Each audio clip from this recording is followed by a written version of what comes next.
Byers, Deborah Hoskins, and Christina McCormick.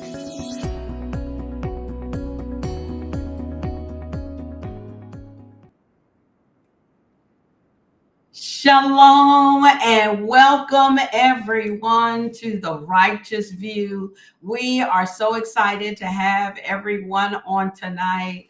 I am Avia Byers, and our weekly podcast will focus on topics regarding women of all ages. Our mission is to foster righteous, open dialogue on topics that have been taboo within our communities, our social communities. We want to cultivate open and healthy discussions between mothers and daughters, between husbands and wives. We want it to be where we are everyone, mature women, young women. Our goal is to educate and promote factual information, because there's a lot of information out there and it's not always factual. We want to foster getting this information out to people into these demographics concerning our biological, psychological, and spiritual existence. So we're introducing tonight my co-host, Deborah Hoskins. There she is. And sitting in for Christina McCormick is Lori Byers. We're having some issues with her video camera right now, but I guess she'll pull that up and get that together shortly. Let's just keep Christina McCormick in our prayers. She's going with having families dealing with transition and with a loved one. And we just want to keep the McCormick family in prayer as they go and handle the transitioning of their loved one. So we also have our professional panelist on, who is Shamika Byers. I am excited to have Shamika on tonight. She is our professional panelist. Oh, there's Lori. She's in. Sitting in for Christina McCormick. I'm so excited. And thank her for doing that. I called her up and she immediately said, okay. So I'm really glad. We're thankful that she did that. But I just want to introduce Shamika. Shamika Harrison Byers is a native of High Point, North Carolina, and has always been an advocate for children and families. Shamika lost her mother to breast cancer at age 14. This traumatic experience shaped the future and destiny of this community activist. She is a community activist. Shamika experienced the challenges of growing up without parents, which invoked a special interest in serving children in the community that are not raised with a traditional family structure, as well as an interest in mental health and overall wellness. After overcoming multiple challenges during her childhood, Shamika went on to earn a BSW in social work from North Carolina A&T State University and a MSW in social work from the University of Illinois at Urbana-Champaign, Illinois.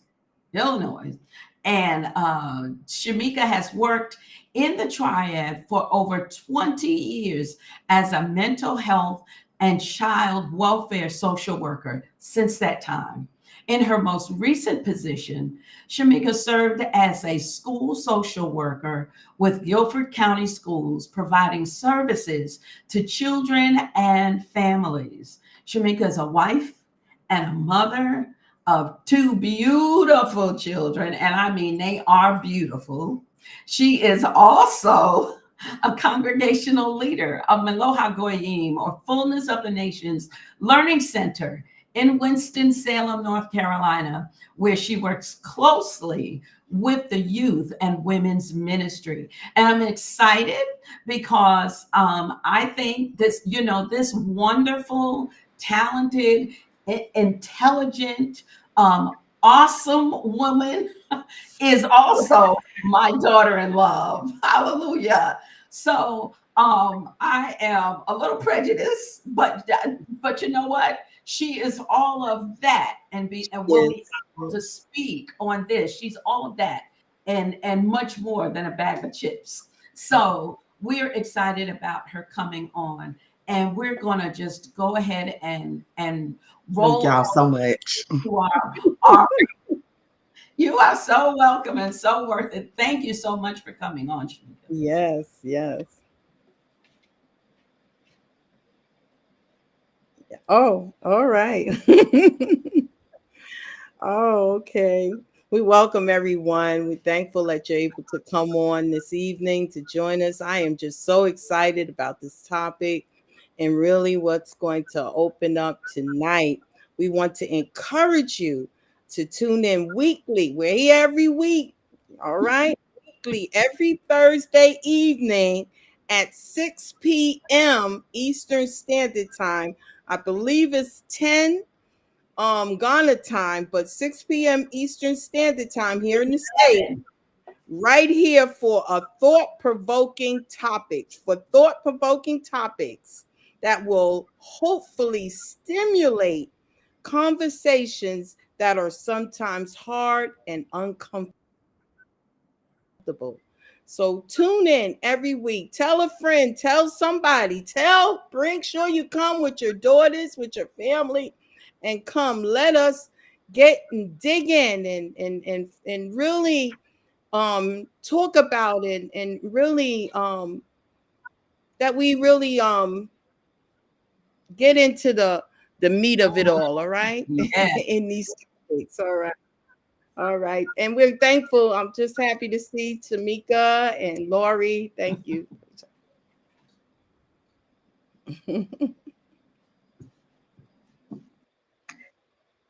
All right. We welcome you, Lori. Hello, everybody.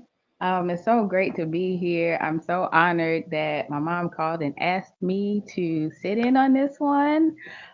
Just to let everyone know, we are live on Facebook at the Hebraic Awakening and the Righteous View. And if you happen to miss a podcast, you can view it and all of the past podcasts on our YouTube channel at the Righteous View. If you enjoy the topics and the discussions have helped you in any way, please, please, please like, share, subscribe, hit all of the notification bells and buttons and whistles. Let us know that we have helped you and your family in any way. Absolutely. So we are so excited about this topic, and it's really important. We've started with young women from adolescence, and are now moving up through the stages of life. So today's topic is one that's really near and dear to my heart, and I think to a lot of those of us who are on the line, and also our co-host who's not here, Christina. The relationships with yourself um, and with others as you move into your teen years. So we're going to start out and give the floor over to Lori first. So the first topic we're going to look at the subtopic is, what is a true friend? And I think that's a really important subject for our young ladies, because during these really informative years, friendship is really important. And we find ourselves, as we are young, very young, and if we've gone to school with other young ladies, and we have friends from when we were in elementary school, sometimes the dynamic changes as we move on into middle school and on into high school, things don't always remain the same. So Lori's going to just talk to us today, and then we'll kind of open the floor up for about what is a true friend. Um, Thank you for that, Mom. So, I am the type of person who likes to have a baseline. I need a starting point. I need to know, what information can we build upon. So, I looked up the definition of a friend. So, the Oxford definition of a friend is a person whom one knows and with whom one has a bond of mutual affection, typically exclusive of sexual or familial relationships. So that's outside of a partner, outside of a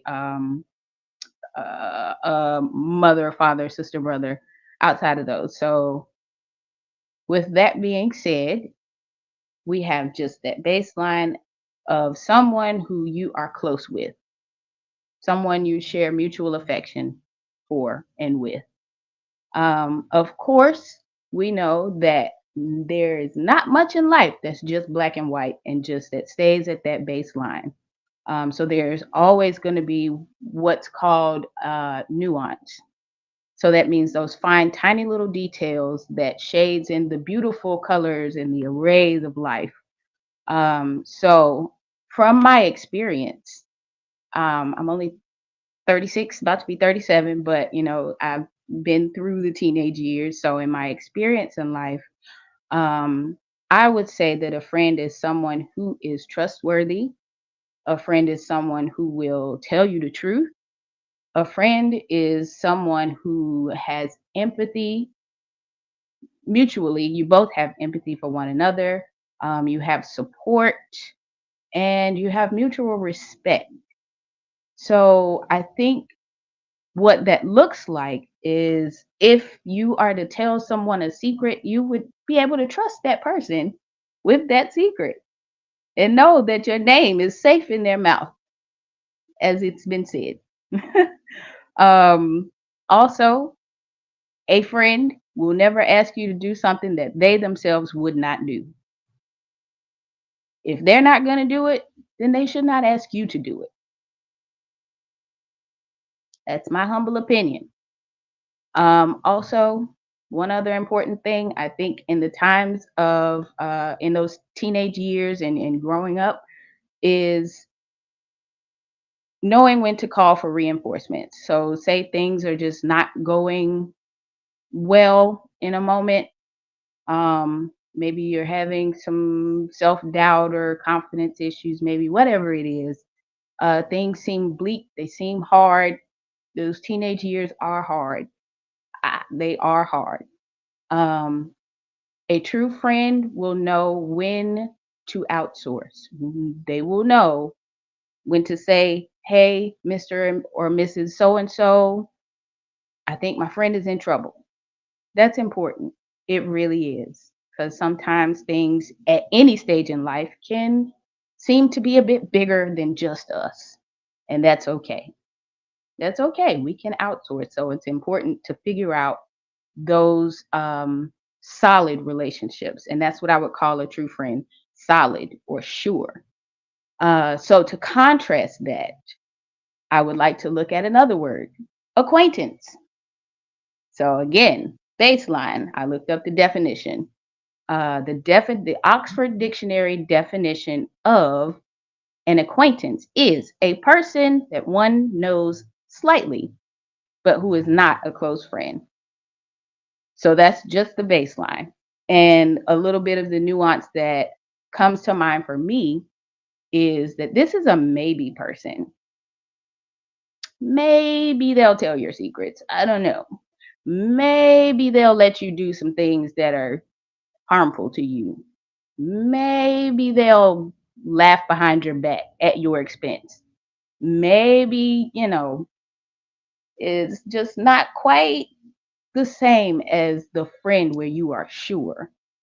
Um, So I would say one way for me that I've decided to spot the difference between a friend and an acquaintance is, I don't know if this is controversial or not, but maybe drop a little harmless or innocuous tip. Something like, "Oh, I'm so afraid of clowns. And if they show up wearing a clown suit, then you know which one they are. They're not a friend."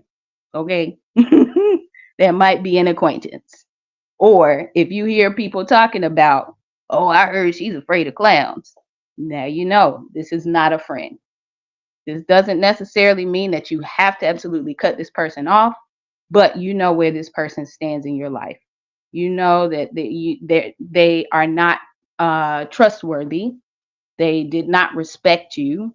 They did not support you in that tiny little moment, in that tiny little detailed piece of information. There's something that is spoken of in the healthcare field that's called privileged information, heavy on the privileged. If I give you this information, I have given you the privilege of knowing that information about me.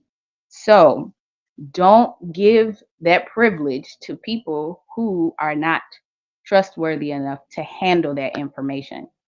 Um, and I think I don't know if this is too short or too long. I'm so sorry. It's my first time, but um, I think the last thing I wanted to say in the age of social media is that everyone in the world is not our friend. We all seem connected in this beautiful, beautiful way where we can share and gather information. It just is with a quick touch of a button. And that's amazing. But just please know that not everyone is your friend. You may have acquaintances, you may know so and so, have a pen pal, as we used to say back in the day. Um, that my screen's going crazy. Okay.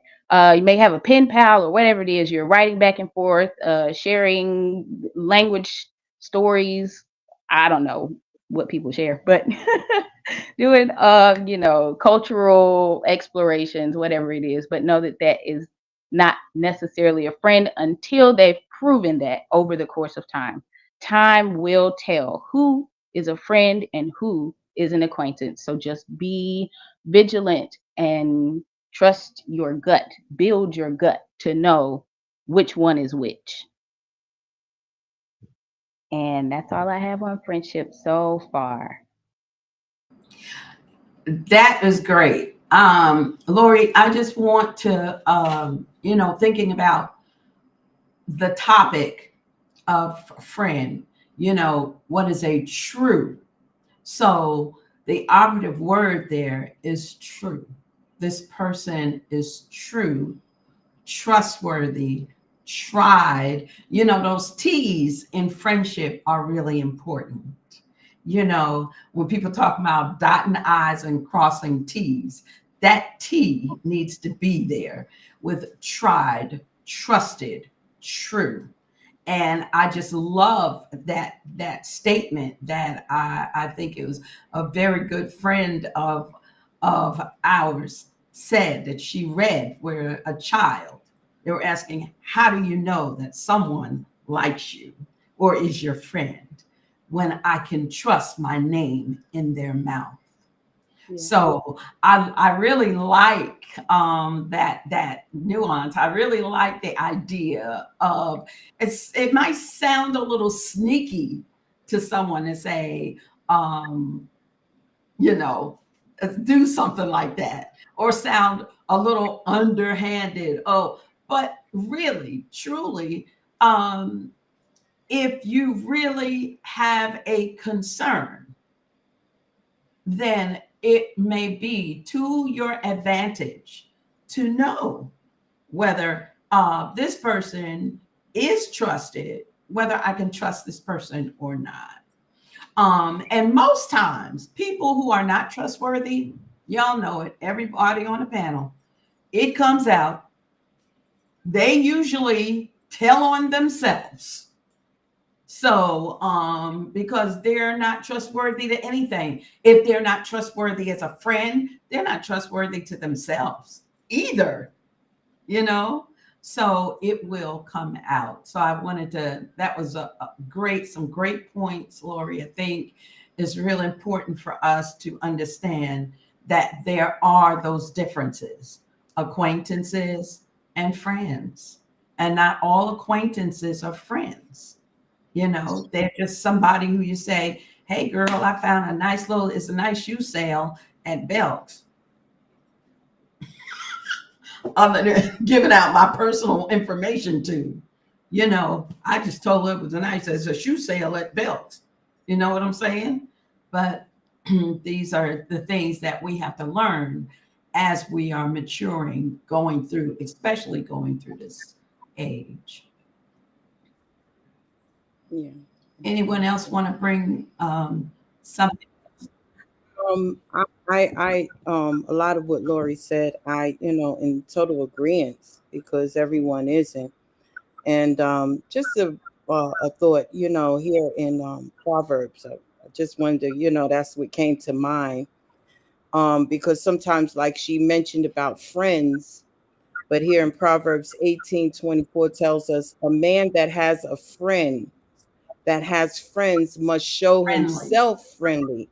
We must first become, we're looking for, wanting friendships. And even as we're talking about adolescents and talking about teenagers, that we must show. And sometimes we can be too friendly, but still in all, I think you're never, or can be a little naive, but just certain things that Lori said was really good, that there are signs that when one is truly a friend. But as it says here in Proverbs 18, verse 24, it says, a man that has a friend must show himself friendly.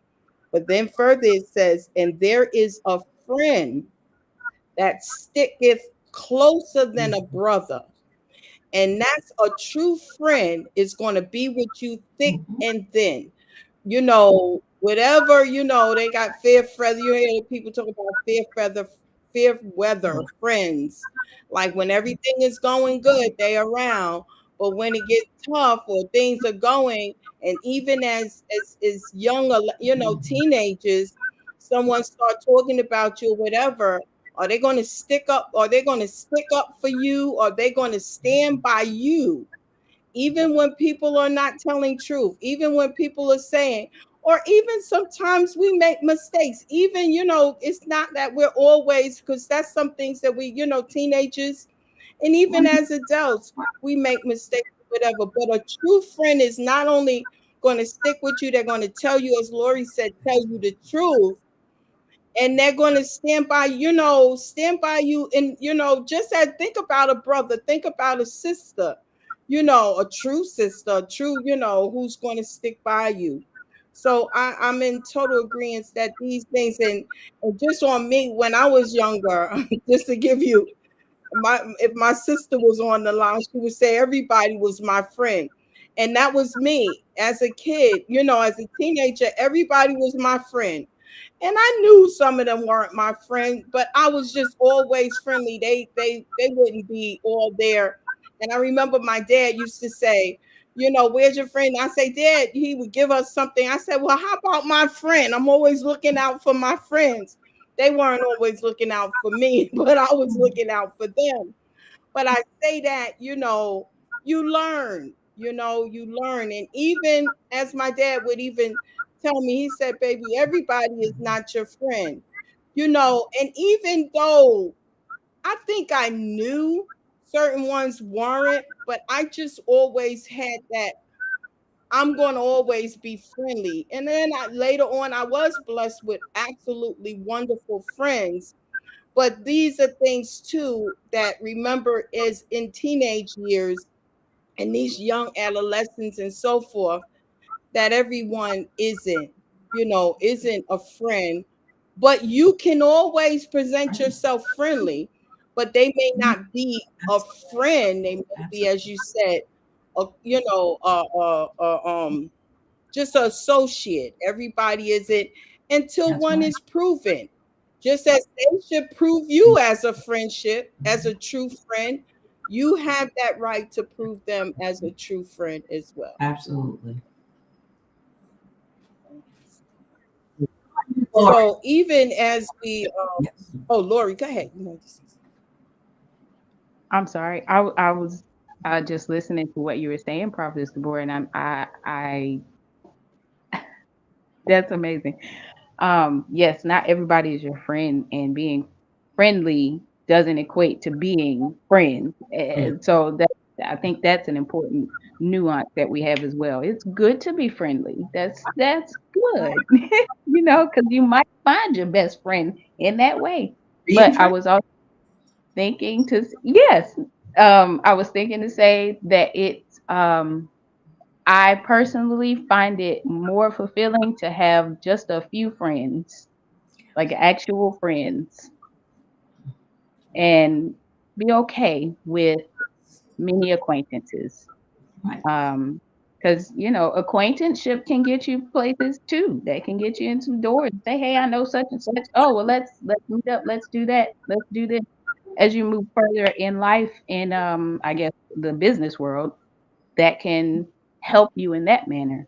But having that core group of friends, maybe I don't know, 3 or 4, Yeah. chef's amazing Right. to me.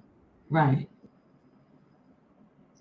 I wanted to jump in and say, Lori, I'm so glad that you brought up social media. Mm. um because I think that this generation is just so very different from when Mhm. any of us were growing up.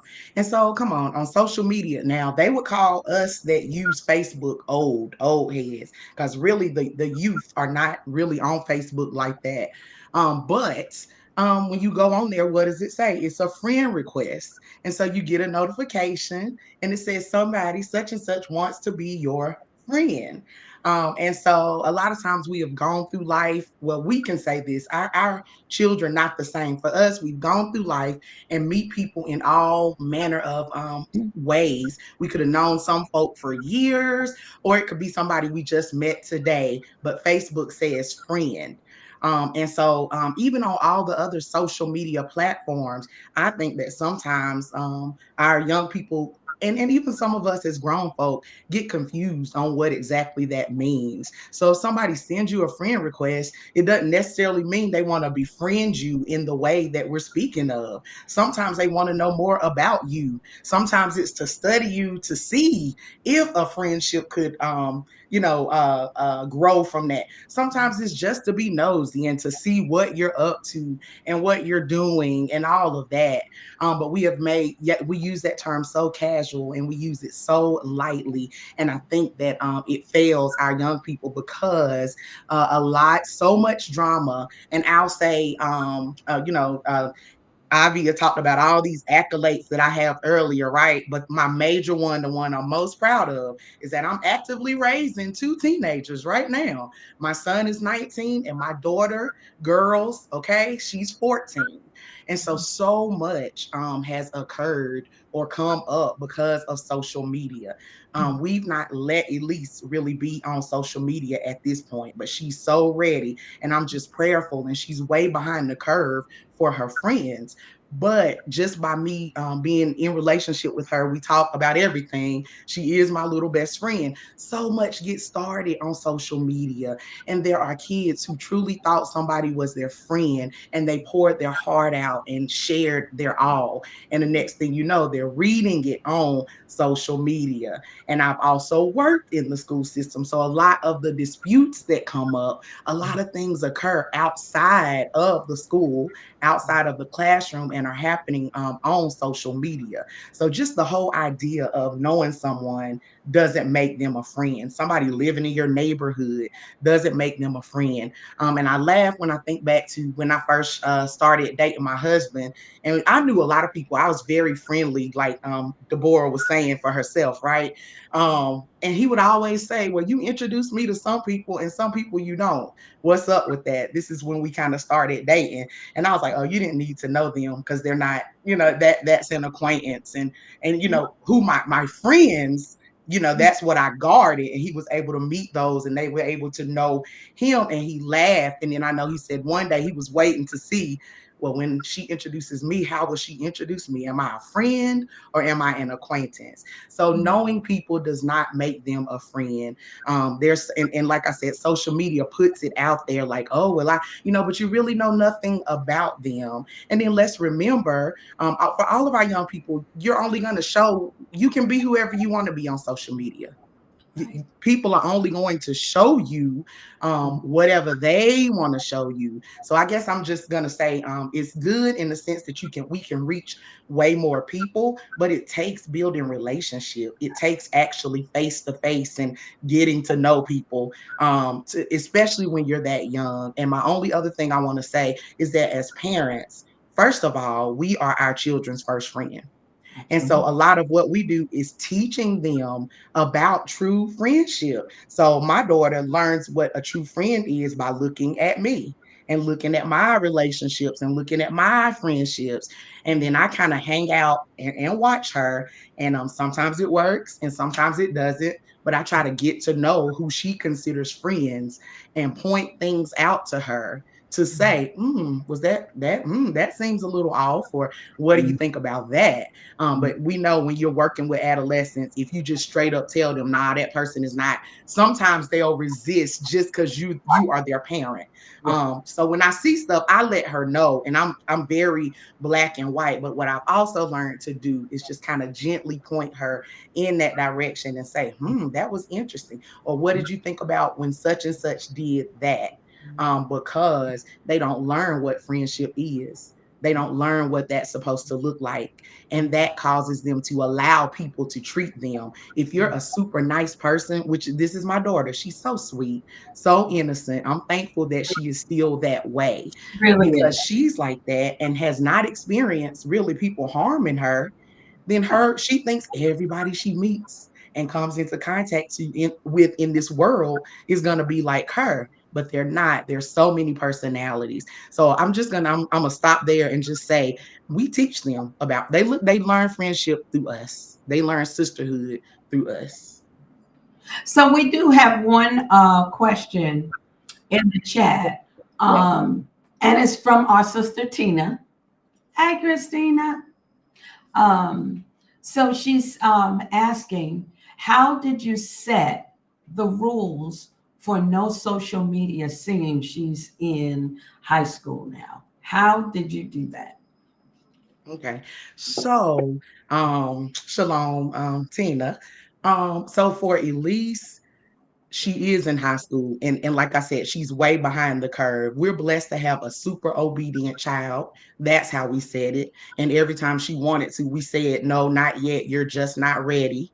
And if she wants to access things or see things, so far it's just been whatever she can get through our social media sites or whatever. And I'm just gonna say this, my concern in that, we're gonna let her have social media like any moment at this point. But I just wanted to make sure we were able to teach her first, if that makes sense. And she has great judgment because being my background being social work, we know about DMs, people coming into your DM and pretending to be something that they're not. And so for me, that was my biggest thing because she is so innocent and so trusting. How can we know? She knows a lot, but she's not been tested in that way. So what we are now doing is we're going to allow her to choose one platform, see how she does with that, and then go from there. But she's asked more here recently. But the truth of the matter is she's just very obedient because I also know young people that will sneak if you tell them no and go create their own social media account. But yeah, it's just been our standard for her, not wanting her to be overexposed. But we realize that she also is growing up. So that's something, if anybody has tips on, a journey of parenthood that you come to, but we just set the expectation, and we've been blessed enough that our kids, for the most part, listen to it. And if not, then we deal with that. And that's awesome. That's an awesome thing. So social media wasn't out when our kids, let's see, social media had just started getting to a place where it was coming out Lori, I think when you were probably going into high school, maybe. I remember probably in the middle of my high school years. So Okay. maybe 2003, 2004. Yes, More correct. pop. And because Lori seemed to be um, a lot seemed to be pretty much sure what we could see, you know, on that level. I do remember us having to cut off MTV though. We had to say no MTV after I saw what was going on in there. It was like, what in the world? So, and she was obedient and cutting that. We got rid of that channel off of there. Uh, but it's interesting the dynamic that you have to deal with now. And the more we hear about, soft parenting, that it is seeming more like, your parents are more like your friend opposed to your authority. So, Shamika, I'm so glad you brought out that point about being her first friend, because what a friend does is tells you, like what Lori said, the truth. A friend, if they see you with something on that is not appealing or does not look appropriate, they're going to say, girl, that don't look, yeah, I don't think you should wear that right there, because it's got a little, then you'll start, yeah, I think, maybe you shouldn't.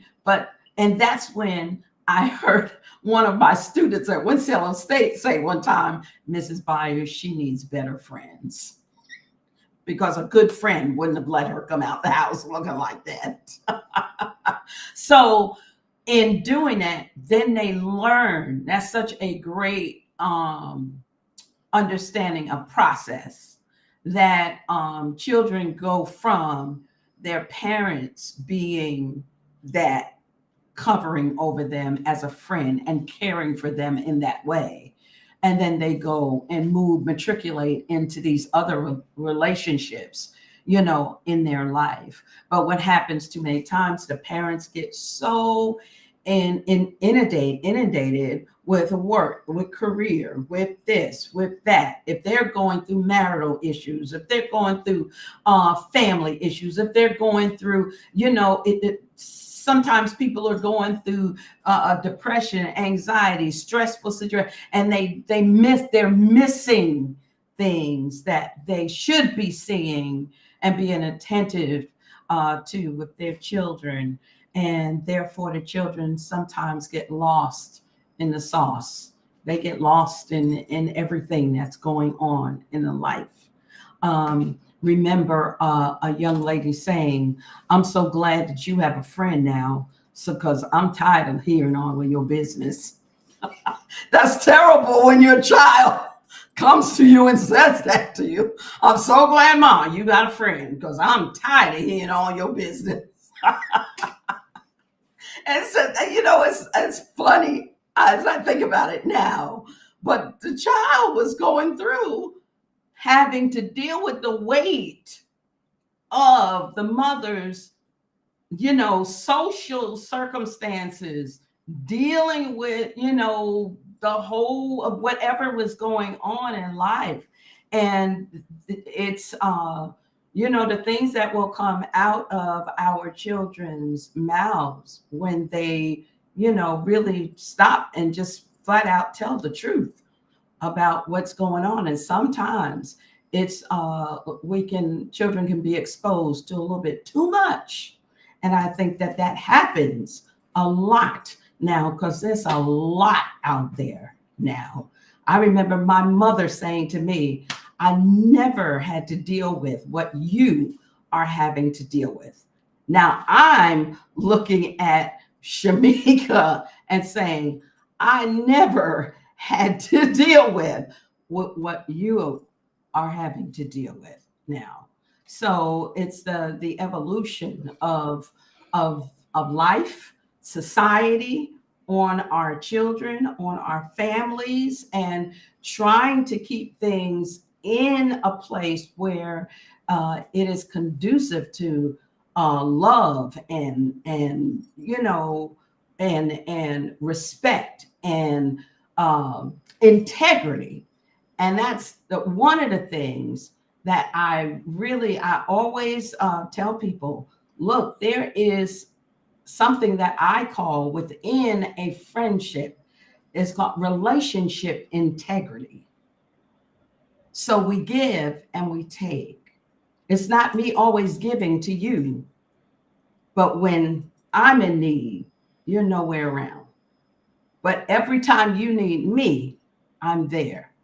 So that's no relationship integrity. So if you see where you are in a relationship, and this is for anyone, if you think about it, not just our youth or teens, but some grown people don't know how to select friends, don't know what a true friend is. But if you see that you are always giving, giving, giving, giving, giving, giving, giving, giving, and the person is never there to give back to you, that's no relationship integrity. That person is an acquaintance, and you need to take them out of your inner circle if that's where they are, and put them in that outer circle.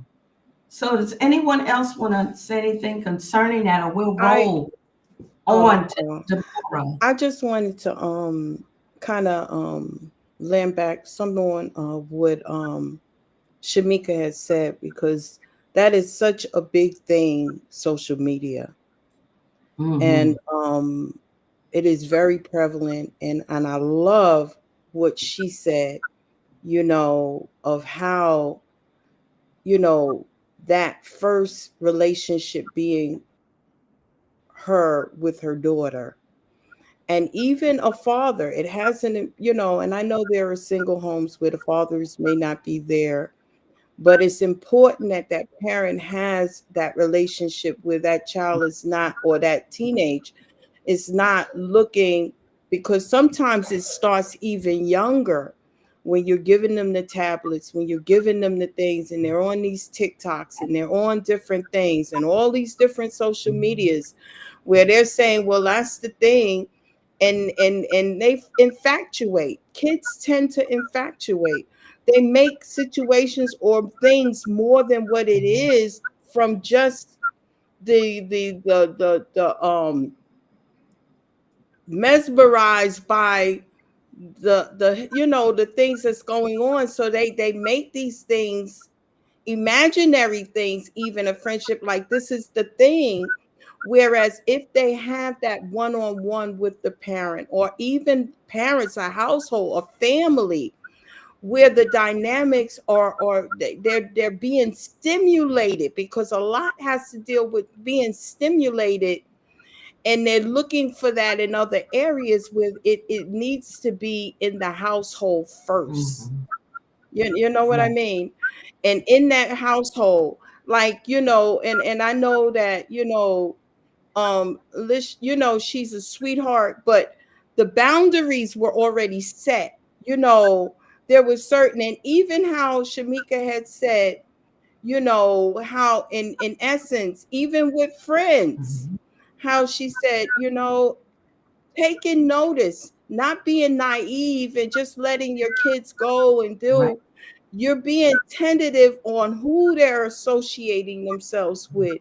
And even how she said, not say, well, I don't like that person and you don't need.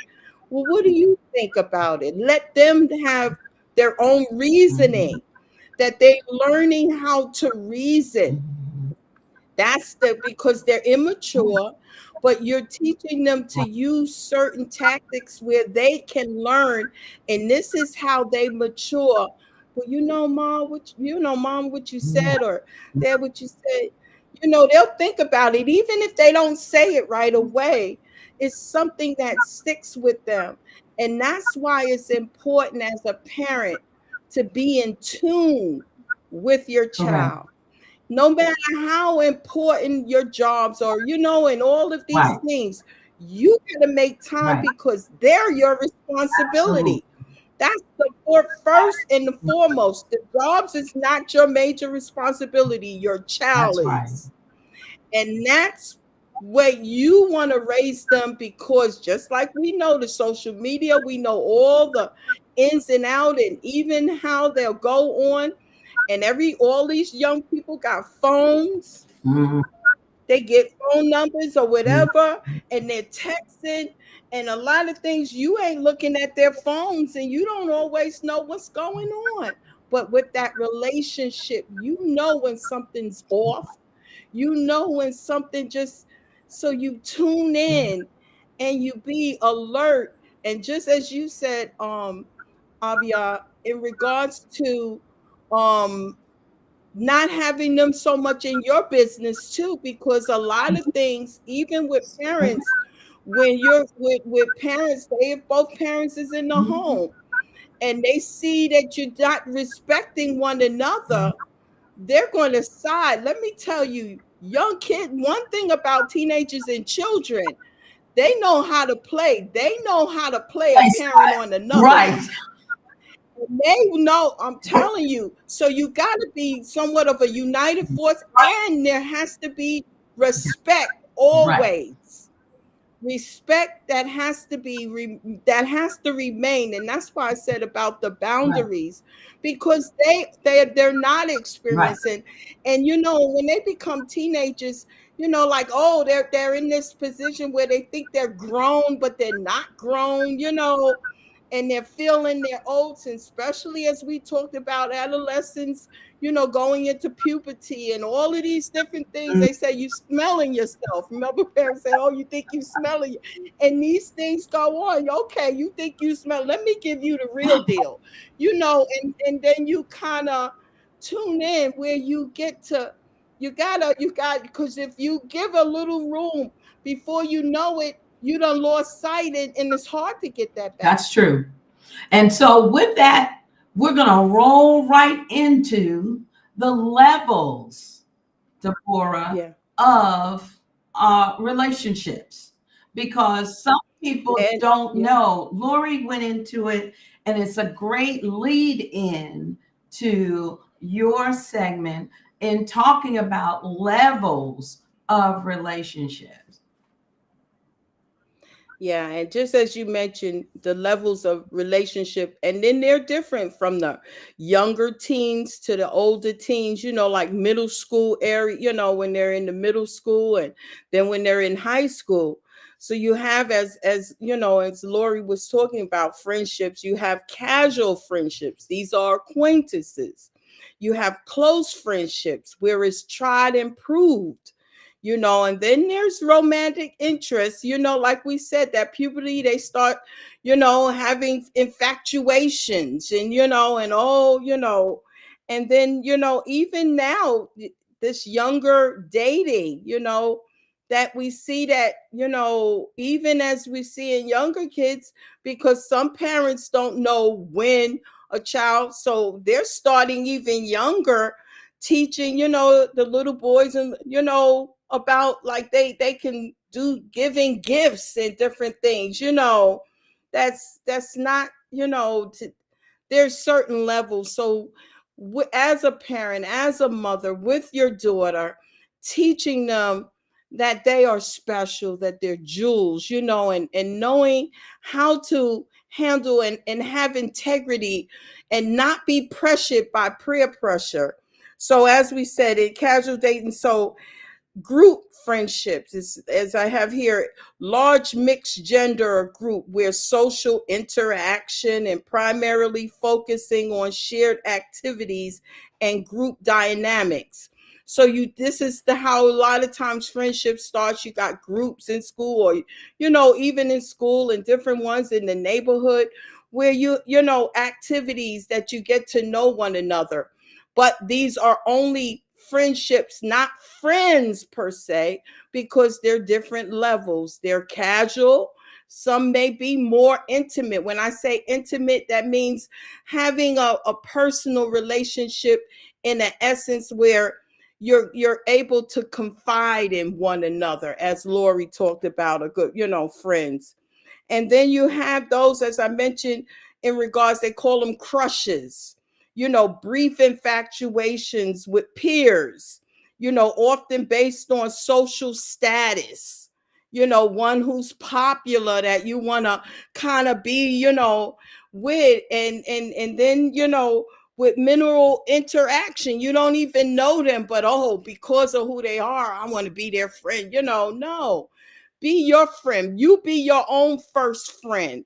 That you have a certain a standard that you maintain. And this is even taught by parents, taught to, be, respect yourself, and building up your daughter's self-esteem, where they're not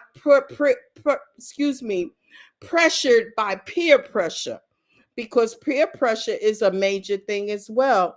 So you have the close friendships, as was mentioned, connections with a smaller groups, friends involving more, as I mentioned, personal sharing and emotional support, being there for one another.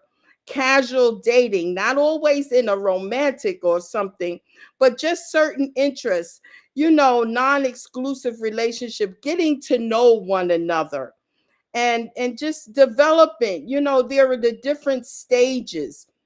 Younger teens tend to focus on group dynamics, casual interactions, while older teens may seek more serious relationship.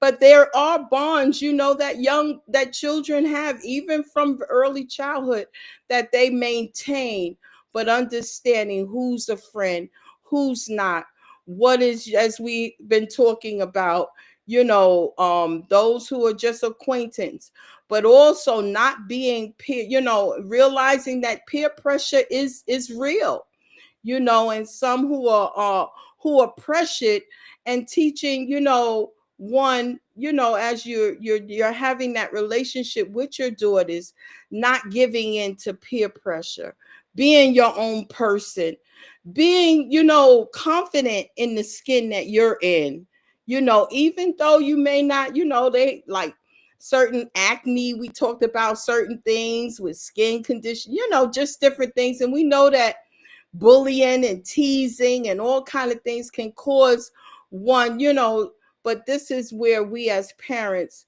continue to promote, to build our children, our daughters up, that they're not given into peer pressure and other different things. And anyone have any questions? And also, those who are online, we encourage you, if you have questions, if you have something to add in or whatever, this is not just us here, that those who are on and listening in, you could make comments and questions or whatever, even points that maybe, that bring out as well. Absolutely, absolutely. Such great points, Deborah.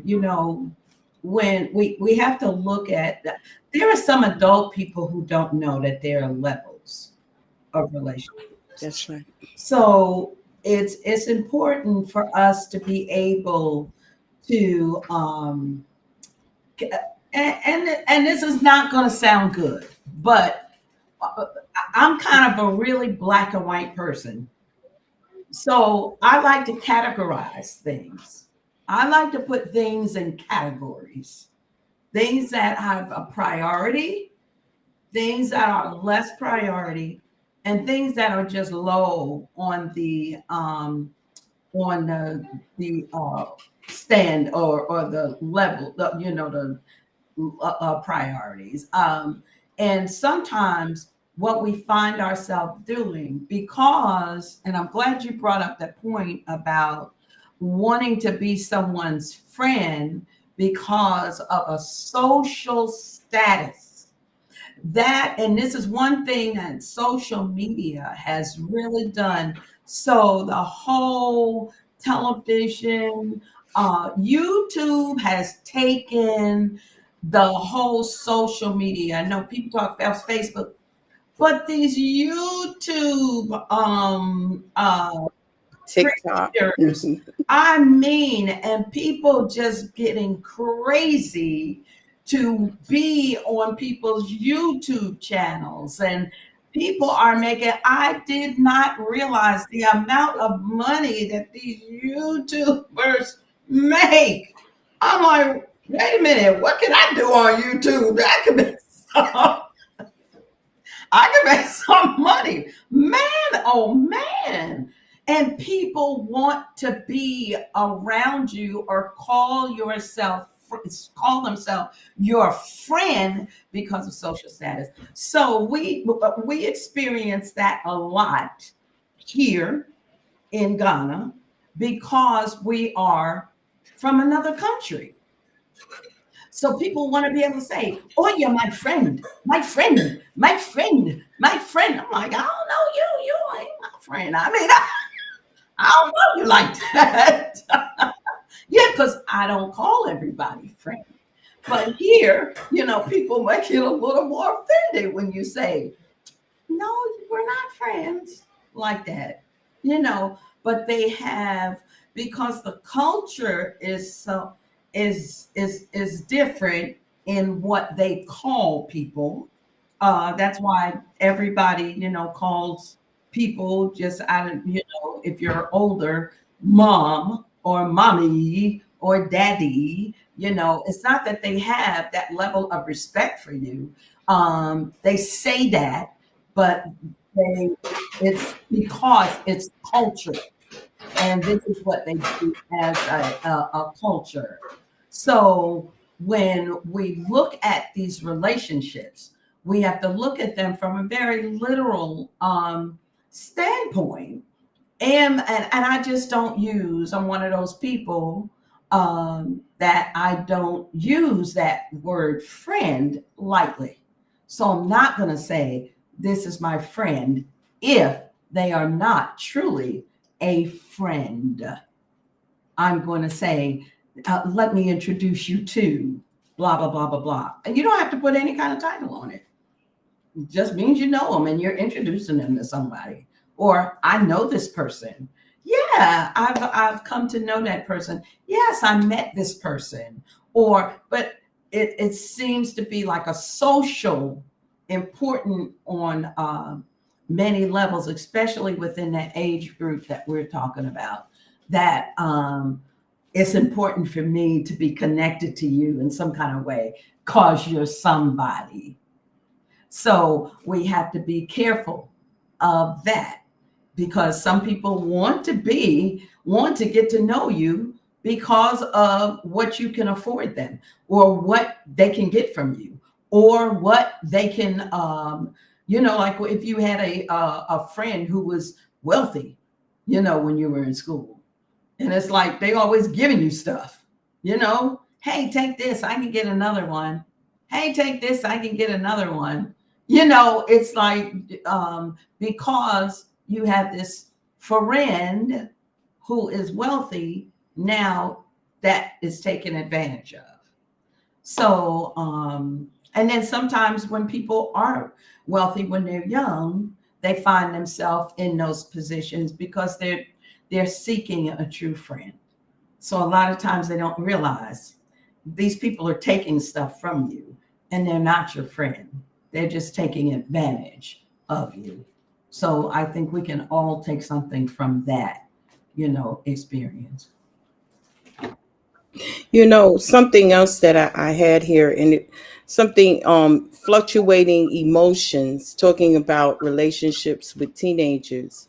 Here it says teenage relationships can experience intense high and lows due to hormonal changes and emotional development because they're still developing. So they have their highs and they have their lows. And then also, effective communications is crucial for navigating the complexities of teen relationships. And then, as we mentioned, establishing healthy boundaries and respecting each other's needs in essential is essential in any relationship. But then realizing the emotions, that they're going through. Right. So these are all things that we have to take into consideration as a parent, as one with our daughters, that we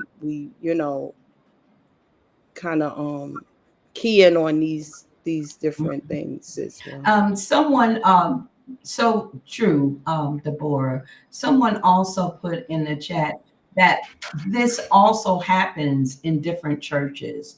I think church is one of the worst. I just look. I was raised up in the church. PK, dad, a preacher, the whole 9 yards. So church can be one of the biggest places and culprits in that those social hierarchies and people coming into the church and wanting to be the pastor's son's friend or the pastor's daughter's friend or it's a big thing. Oh yeah, I'm the pastor. I get to go to the pastor's mansion every weekend and spend the night with their daughter. She's my best friend.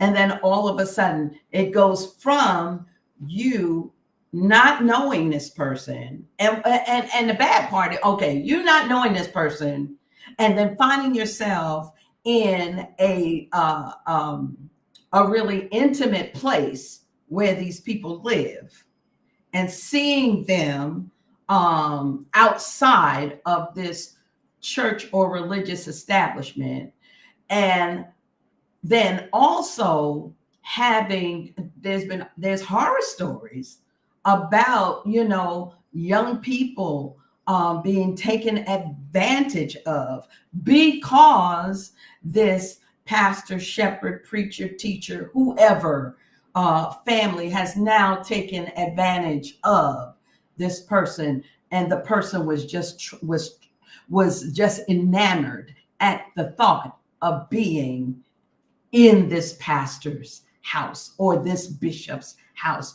or being in close relationship with this pastoral family. So I think the church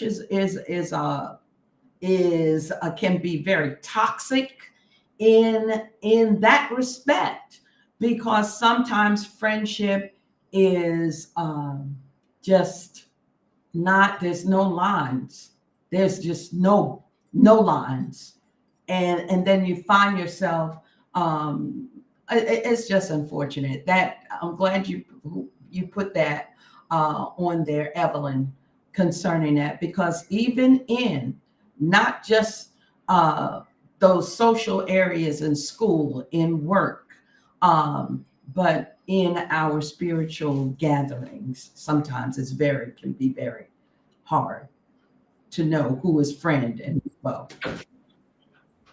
I think Lori wanted to Yes, say Lord. something.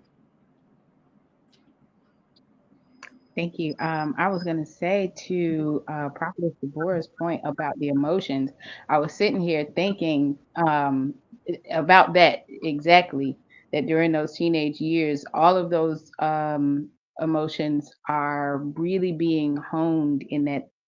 I think it's the prefrontal cortex. I could be wrong, whatever, science. But your brain is really developing in a more keen way during that time. And it made me think of just as quickly as a toddler or an infant develops all of that brain activity, how to walk, how to talk, how to be able to move your fingers like this, how to do all of these quote unquote simple things, is really difficult. Fast forward to those teenage years, learning how to understand and identify those emotions is really, really difficult, really difficult. And looking at your relationships is one of the ways that we're able to develop the understanding of ourselves as an emotional being. And I think it's just really, really important to look inward and check in with yourself and see, how am I feeling about each and every relationship. It could be spot on, it could be off, but that's what I'm saying. This is a time of intense learning, but just taking the time to check in and see, do I feel anxious or giddy about when I see this person? Do I feel sad or depressed when I see or hear about this person? Do I feel mad when I think about this person? Do I feel, just considering what you're feeling and then diving a little deeper into maybe why you're feeling what you're feeling, I think is an important part of the teenhood that I think we should, push for a little harder, I guess. That's it. I also wanted to jump in and say, I appreciate what Prophetess Deborah shared about just the different levels of friendship and relationships and developing and how that looks. And I think it this aligns with exactly what Lori was just saying as well. And what I'm a firm believer of is the idea of being able to model this for our adolescents and our teens, because they're going to do all of these things and they're going to form opinions, but we can be there to gently guide, if that makes sense. So, like what Prophetess Deborah shared about the large mixed groups, it maybe when they get a certain age, kids want to all hang together, girls and boys. And then eventually, you start liking somebody, and it might be individual relationships. And we understand, all of us being women of faith, right? Um, but unfortunately, sometimes we are afraid to allow our children to venture out. We are afraid to allow them to fellowship, to have conversations, to talk and interact with people that are too different from us, if that makes sense. And I respect, like I firmly believe that every parent prays, unto the Most High, and He speaks to them on what is best for their child. But the thing about it is, if we guard our children very closely and the only interaction they have is with us as their parents, well, and maybe their uncles and aunties and people that all love them, that it's amazing. That does something great because it teaches them, it builds up their self-esteem, right? Because, oh, everybody loves them. But in the real world, that is not reality.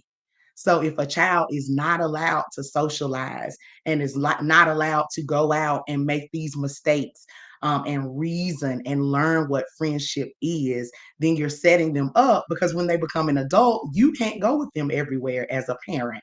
And so my thing is, I would always rather have my children have that opportunity to do it while I can watch from a distance and help them and walk them through that process, than for to be so guarded. And we understand what we're speaking of when we say we're set apart, and we know this. But I need for my children to know that they're set apart, know how to act amongst the set apart, but when they go into the world, still exude the same confidence, still know exactly who they are and whose they are. And then one other thing, and this was thrown around a lot, and I had it in my notes for later, but this is what I want to say. With children this age, you guys are absolutely right. The hormones are all over the place, all over the place. And so they have difficulty self-regulating. They cannot regulate their emotions, and they cannot regulate their feelings. That is a characteristic of adolescence. And so, along with that goes difficulty of setting boundaries, right? And so, what that looks like is our kids sometimes struggle to assert their own needs. So, they struggle saying, "This is what I need," and their desires. And a lot of times they will put other people's needs before their own. Because I just want them to be my friend. So whatever it is, well, ma, they da da da da da. What they need this and I need that, and that shows a lack of boundaries as far as knowing what is appropriate. Yes, you can accommodate, but how far do you go with that? And this is what I want to say that's resonating so true. This goes on into adulthood, because when you don't get taught this as an adolescent and a teenager, what do you become? You become an adult that struggles to say what you need, struggles to express your desires. You can get in relationships with poor people because you're so accommodating and you want everything to be perfect for them. Meanwhile, you're not expressing your needs, and you end up putting their needs before your own. So it's major to look at and begin to teach our teenagers how to set those boundaries. And that starts with the practice of friendship, the practice of all those different levels. And we have to be prayerful and we have to guard, but we also have to be bold enough to say they need to live. Go ahead on out, go on out and do what you need to do. Because it's so much easier. We all have dealt with grown adults, and it's so hard because adults we still get our hearts broken when we really truly thought someone was a friend, and perhaps you get that ultimate betrayal. But it's just a heartbreaking thing when you see someone that I think Ravis was saying over earlier, they pour and give and just end up empty. So I'm saying let's model this for them now and let them have little, get acclimated to it so that they don't become adults that are still struggling with boundaries. And that's so important. So much has been said. Yeah. It's Yeah. so important that we see that. And I mean, the hardest thing that I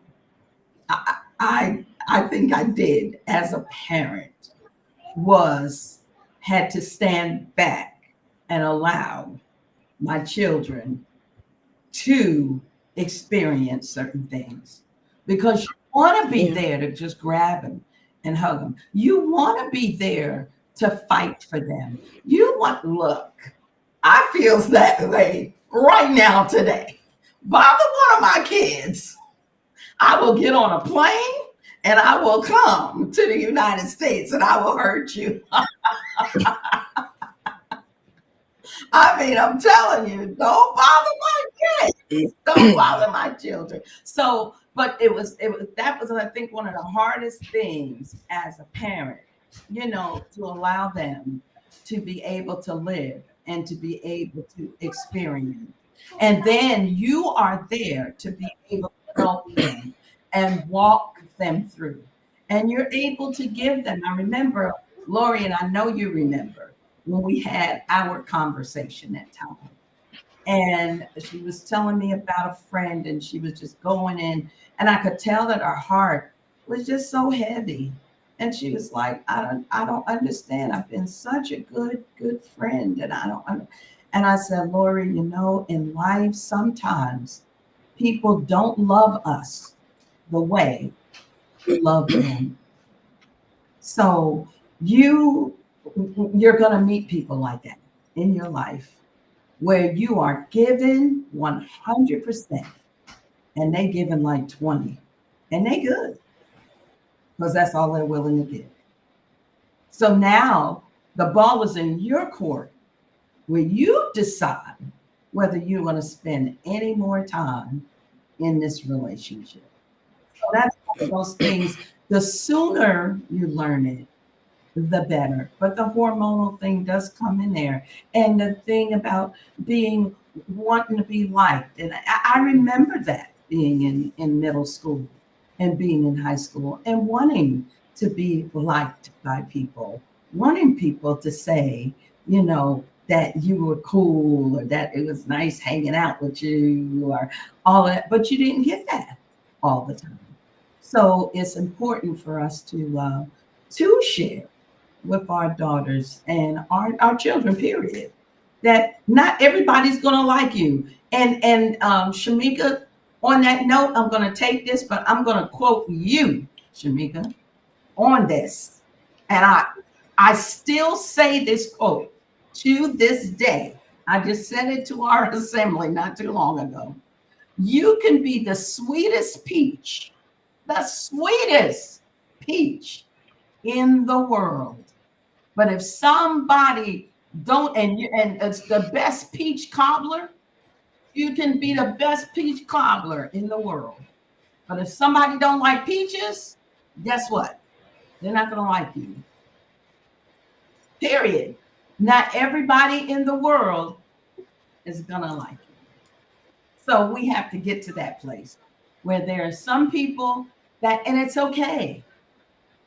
Personalities sometimes clash. Sometimes people just don't mesh together. And it's okay. It doesn't mean that you can't be friendly still, you can still be friendly. So, with that, we are going to get into this topic. Um, we've talked about paying attention to your children. I think Deborah brought that information out, how important it is, no matter what your job is, no matter what your position is in your professional career, or in you may be a minister, or in your spiritual career. Because let me tell you, pastors, preachers, kids get neglected a lot of the That's time right. because their parents are busy trying to build this church or trying to be family to a whole nother group of people. And then their family will go, sometimes neglected. So we're going to move into this part where it's important for us to pay attention to our children and pay attention to the differences and what is happening with them. So, with that, we're going to get into the subtopic here about Shamika talking about young people. What are the signs? How do you see yourself when you look in the mirror? When I remember being a teen and not liking the way that I looked, not liking my hair was too short. And I felt like I was too thin and too good. So not liking the way that I looked. Um, what do you see when you look in the mirror? And the signs, parents, of depression and also low self-esteem. So Shamika, take it away. Okay. When you said you were going to quote me, I was thinking we could all be in trouble here. This is either going to go really good or it could go. But that wasn't so bad. I would never say anything Um, bad. That's between us. right.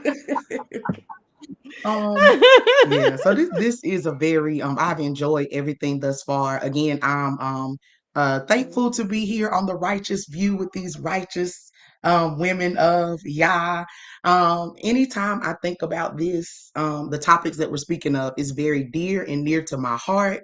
At the beginning, they shared just a little bit about me, a little bit about my life, and I spent a lot of time navigating childhood, adolescence, teenage years, and even early adulthood, just by myself trying to figure stuff out.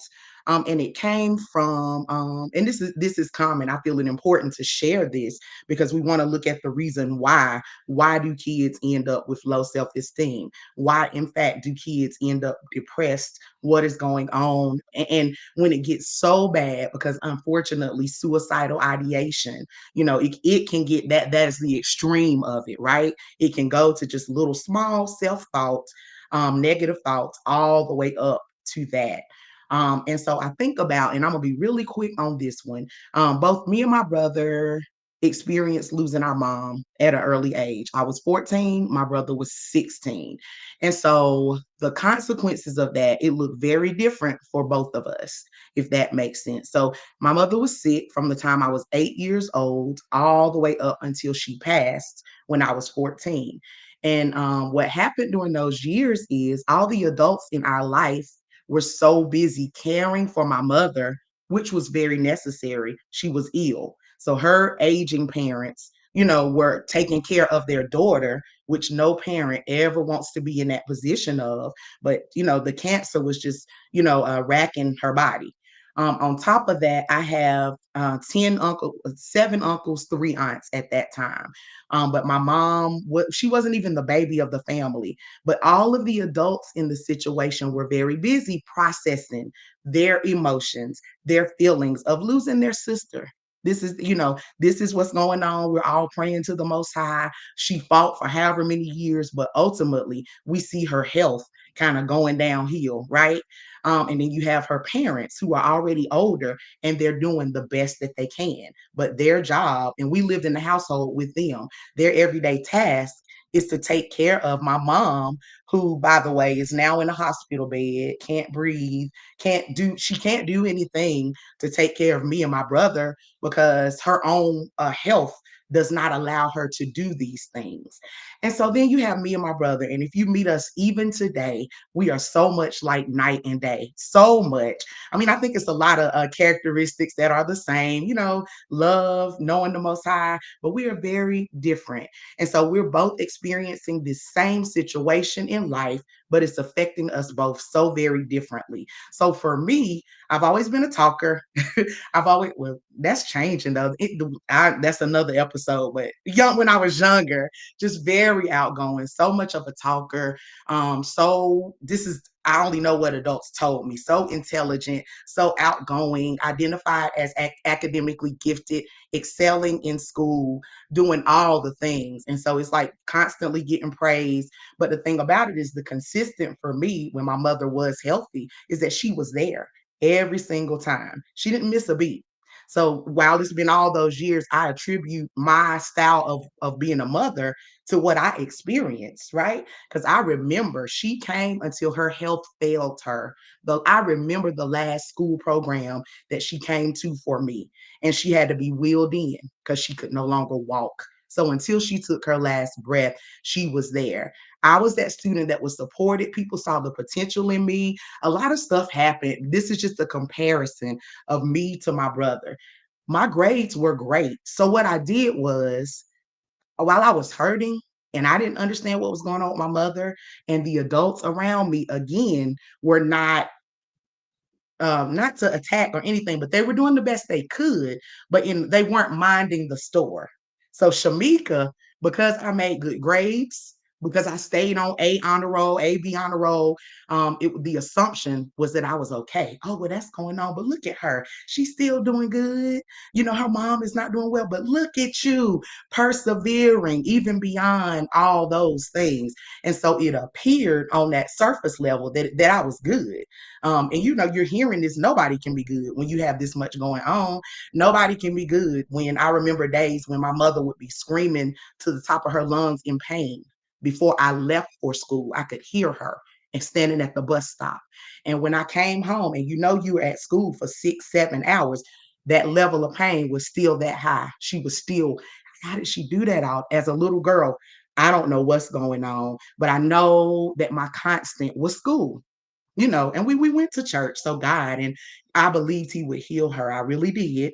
But what kept me going was school. And I was fortunate enough to have these influences, positive people. Now let's talk about my brother. Equally as amazing, equally as smart, not as vocal, not as outspoken as myself, very reclusive. So when these things began to happen to our mother, he did the opposite. I was a shining star. He did not want to go to school. He did not go to school. My grandparents had to beg him to go to school. They couldn't get him to really do anything. He wasn't disobedient. Like, thankfully, we country living here in North Carolina, not too much to get into. But the point is, he just didn't want to do anything. He didn't want to do anything. So I even remember some things that made me think about wanting to be a social worker and someone in the helping professions. My brother would lay on the couch, like freshman year of high school when our mom was still ill. I was in middle school and I just didn't understand it. But people from the school would come to the house and like beg him, please come to school. You got to be in school. You can't drop out. At that time, he wasn't even 16. But I just didn't understand. And what I would hear adults say, because kids are always listening, is, why is he so lazy? I don't understand. Why is he so lazy? He just won't go. And they weren't trying to harm him. Like, I believe these are people that loved us, but their interpretation of him not having, we know now, having the strength to get off that couch and go to school with everything that was going on, is that he was lazy. And eventually, I praise y'all because it was external folk. My mother wasn't able to do it. My grandparents were preoccupied, not in a bad way. Again, doing the best that they knew how to do. But there were those individuals, and you know who it was?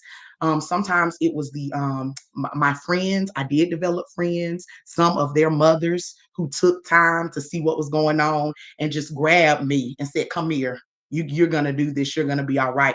For my brother, it was one of my uncles that he really looked up to because he didn't. My brother did not have a male. Our father, his father was not in his life, so it was an uncle that could get him to go to school. So what ended up happening was once my mom passed away, he went to go live with that uncle, which for me was traumatic because my mom just died, and now you're taking the only thing I have on earth, which is my brother. But now I say, yeah, it was needed for him because I don't know that he would have completed his education. Whatever it was, that uncle, and there was a male cousin there. But the point is, whether we birth these children or not, the Most High has given us the ability to make a difference. And so, I think about aunties. I'm blessed. I have my mother in love here and my sister in love on the line, and Prophetess Deborah. And I think of her as like the auntie. We've been around each other for so long, but the people that love my children, right? You don't have to birth a child to be able to make a difference in their life. That child does not have to come from your womb. So that's the one thing I want to say. And now, just to get in a little bit more of what was really happening, what was really going on, what was really going on for me while nobody was paying attention is that, yes, I was still getting good grades. But as I got older, I was also sneaking around, being with little boys, being with, if I was naive enough, grown men who kind of, you might as well say pedophiles. I don't know any better. Looking for someone to love me, right? Because the people that were supposed to, for whatever reason, because it's not always because it's just quote bad parents, right? Sometimes parents are working. Sometimes parents are ill. Sometimes parents themselves have mental health issues and they need the support of the whole community to kind of put their hands on the child and do what needs to be done. But everybody assumed I was okay because what indicated being okay was being on honor roll. Still, but I was still doing whatever, searching for love, if that makes sense. Whereas my brother, we were both going through what I knew later, the term I learned, depression. Depression, that's what it was. But it meant, you see how I'm a girl and he's a boy? Our characteristics are different. We're like night and day. So it manifested itself differently in us because we're still both going through the same thing, but look how look how it looks so different. So I say that to say I'm gonna share some things with you guys, but just know that this does look different in every child. This does look different in every adolescent. I'm giving examples, but you may see one, all, or none of these in the young people that are in your life. Um, so you just have to pay attention. You have to always be looking and looking for an opportunity to make a difference.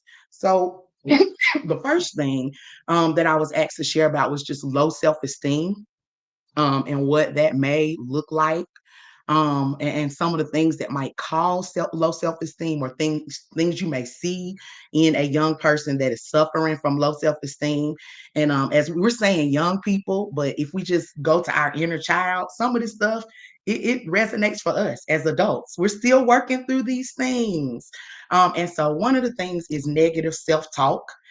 Sometimes it's self-deprecating thoughts like, I'm not good enough, I could never do that, or I'm a failure.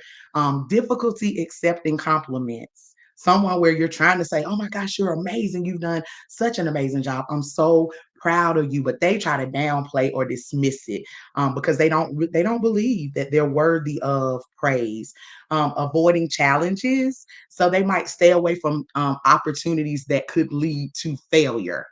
Sometimes a person with low self-esteem is like, if I don't think I can do this, I'm not even gonna try, which goes to support that thought. I can't do it. Fear of failure, social isolation. So that's a more obvious one. And I think I gave that a little bit, like when I gave the example of my brother withdrawing from social interaction, struggling to form and maintain any relationship. Because they are uh, having behaviors that are ultimately leading to depression. Um, it could also come in another form of like perfectionism, being they set unrealistic expectations for themselves, and they're constantly striving for perfection. Everything has to be perfect, and then overly being overly critical of their own shortcomings. So when I can't do anything, I'm just the worst of the worst. I'm a bad child, I'm a bad person because I can't do these things.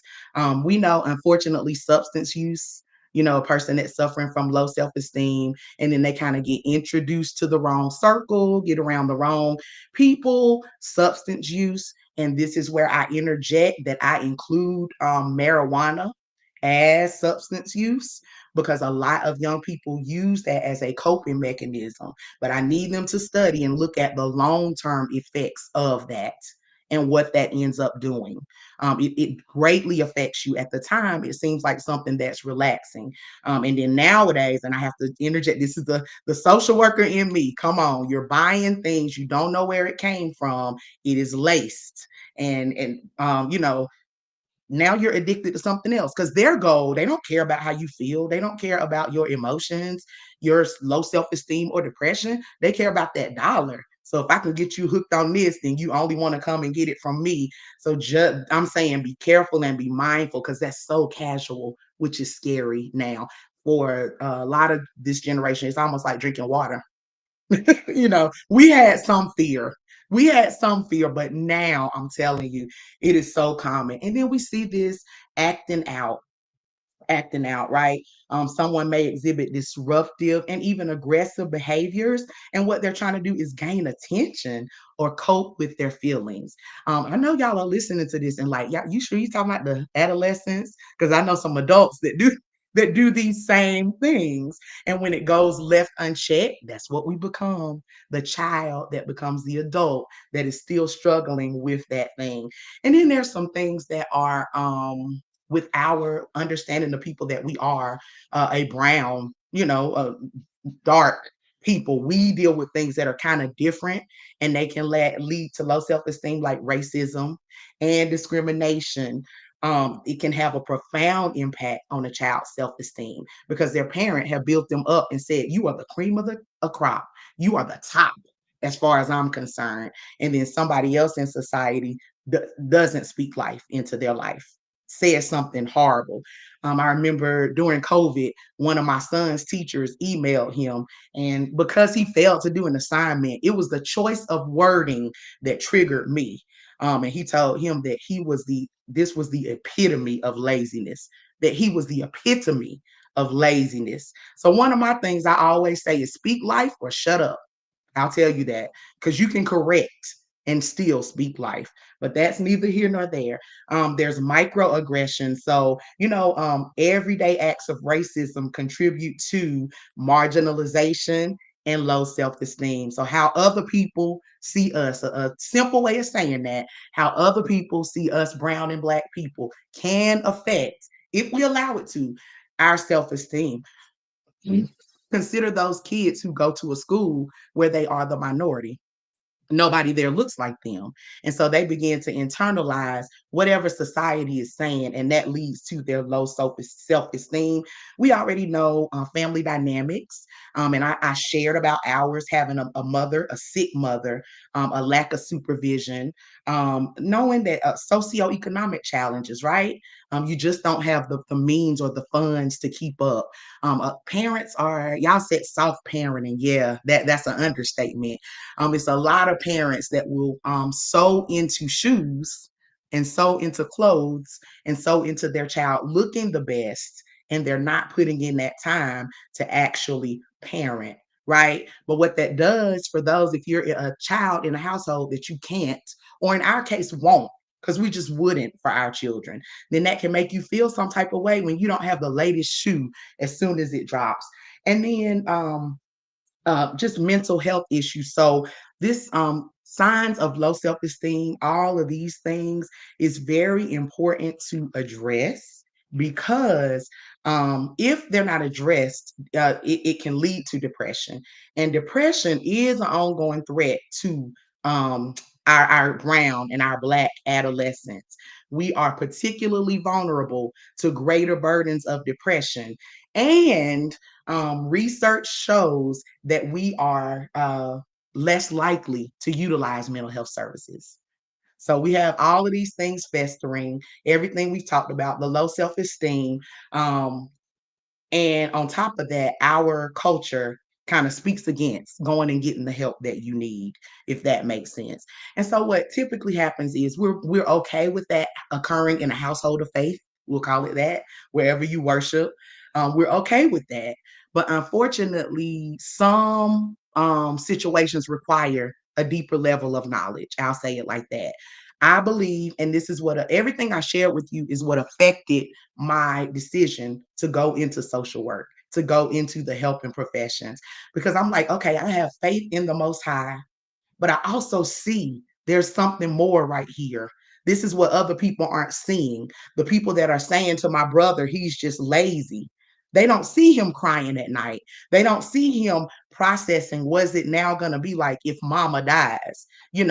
All they see is lazy.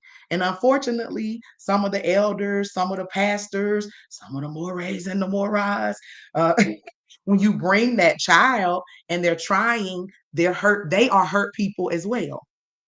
Because remember, we talked about how it starts out in adolescence. And when you don't get the help you need, you grow up and you become an adult who is still dealing with the same struggles. And so then we will have a title. And instead of having a title doesn't mean that Yah's work is done in your life. He still has some things to work out.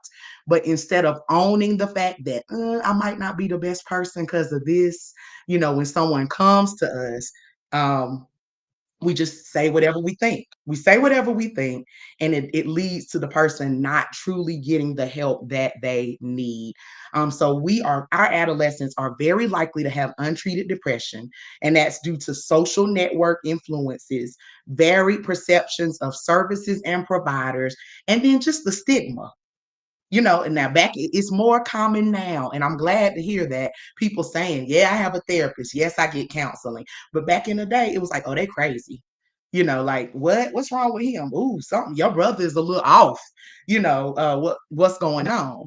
And so it's just so much stigma associated with that.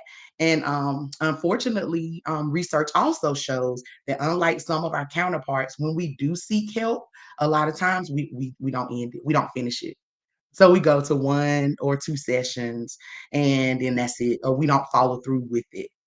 And so those are some things as far as low self-esteem. We talked about a lot of that, kind of what gets you into that place and why it occurs so frequently within our culture, within with our kids.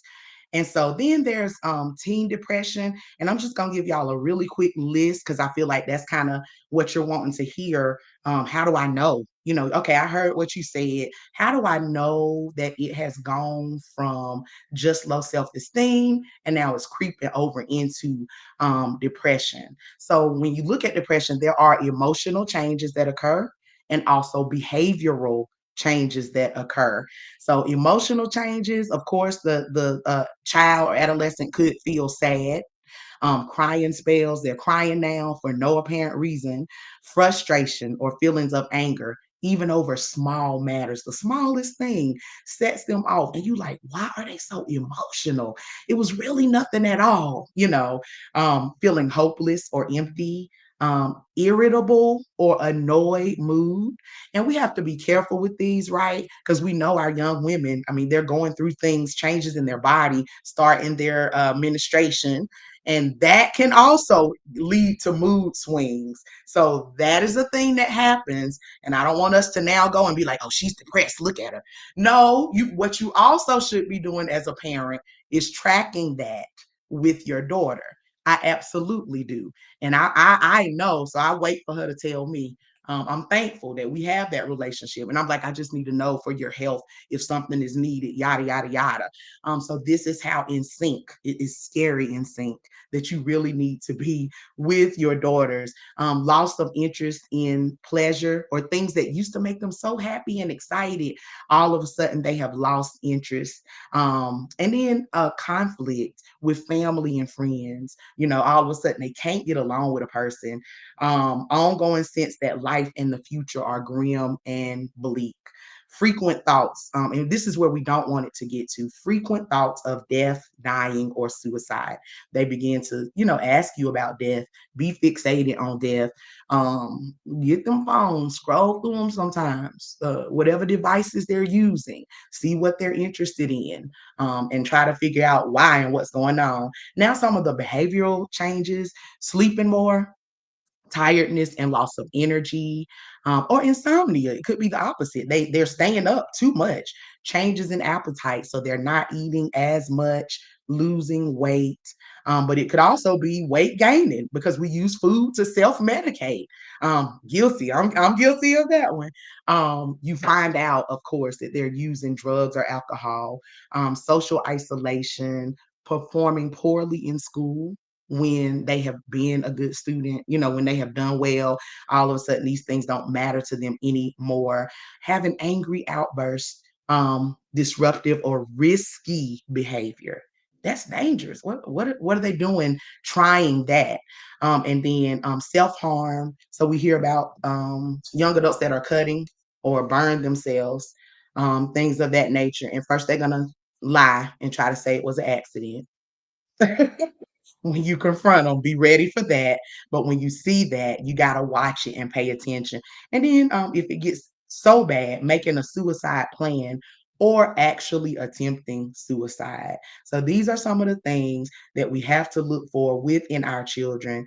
And I'm going to jump back and just say, again, this is why it's so important to know your young people, to know your children, but also if we're blessed to be in the community, remember what I said. It wasn't my uncles or my aunts. Later in life, I in no way want this to my family to see this and feel like, what?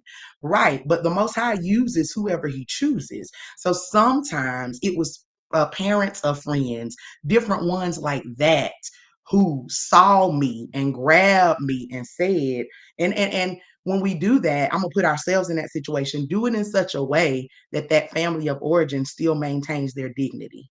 So you don't go to a parent and say, "You sorry, I don't understand what you're doing. Why don't you take care of your child? You're laying up here, you need to clean up." No, that looks like, "Hey, Shamika, can I take baby girl out for a little bit? I just want to spend some time with her. I want, do whatever with her, if that makes sense." Because we don't know, you also don't know what the parent is going through. Because and when we talk about generational curses, a lot of the times we are fighting that. So just avoiding being so judgmental. And I'm gonna say one more thing, and then I'm sure y'all have some. That was just to give the information. One of the tactics that I use for my children and for all children in my life is to let them know this is overused. I almost hate it, but that this is a safe space. That I am a safe space. I can say, because I've been a social worker, I've seen so much that you cannot tell me anything that's going to shock me, right? Prophetess, we know, I always think about, and I would have loved to have known you back when you were a policewoman. You have seen so much, and it wasn't always by choice. You're just there and it happens. And it's like, wow, you can't shock me. You cannot shock me. And so, whatever you're feeling, whatever you're doing, tell me. I would much rather be able to come in like my children know, and those that are close to me, they know, and I hope they understand. I don't care where you at, call me. I will come and pick you up without judging you.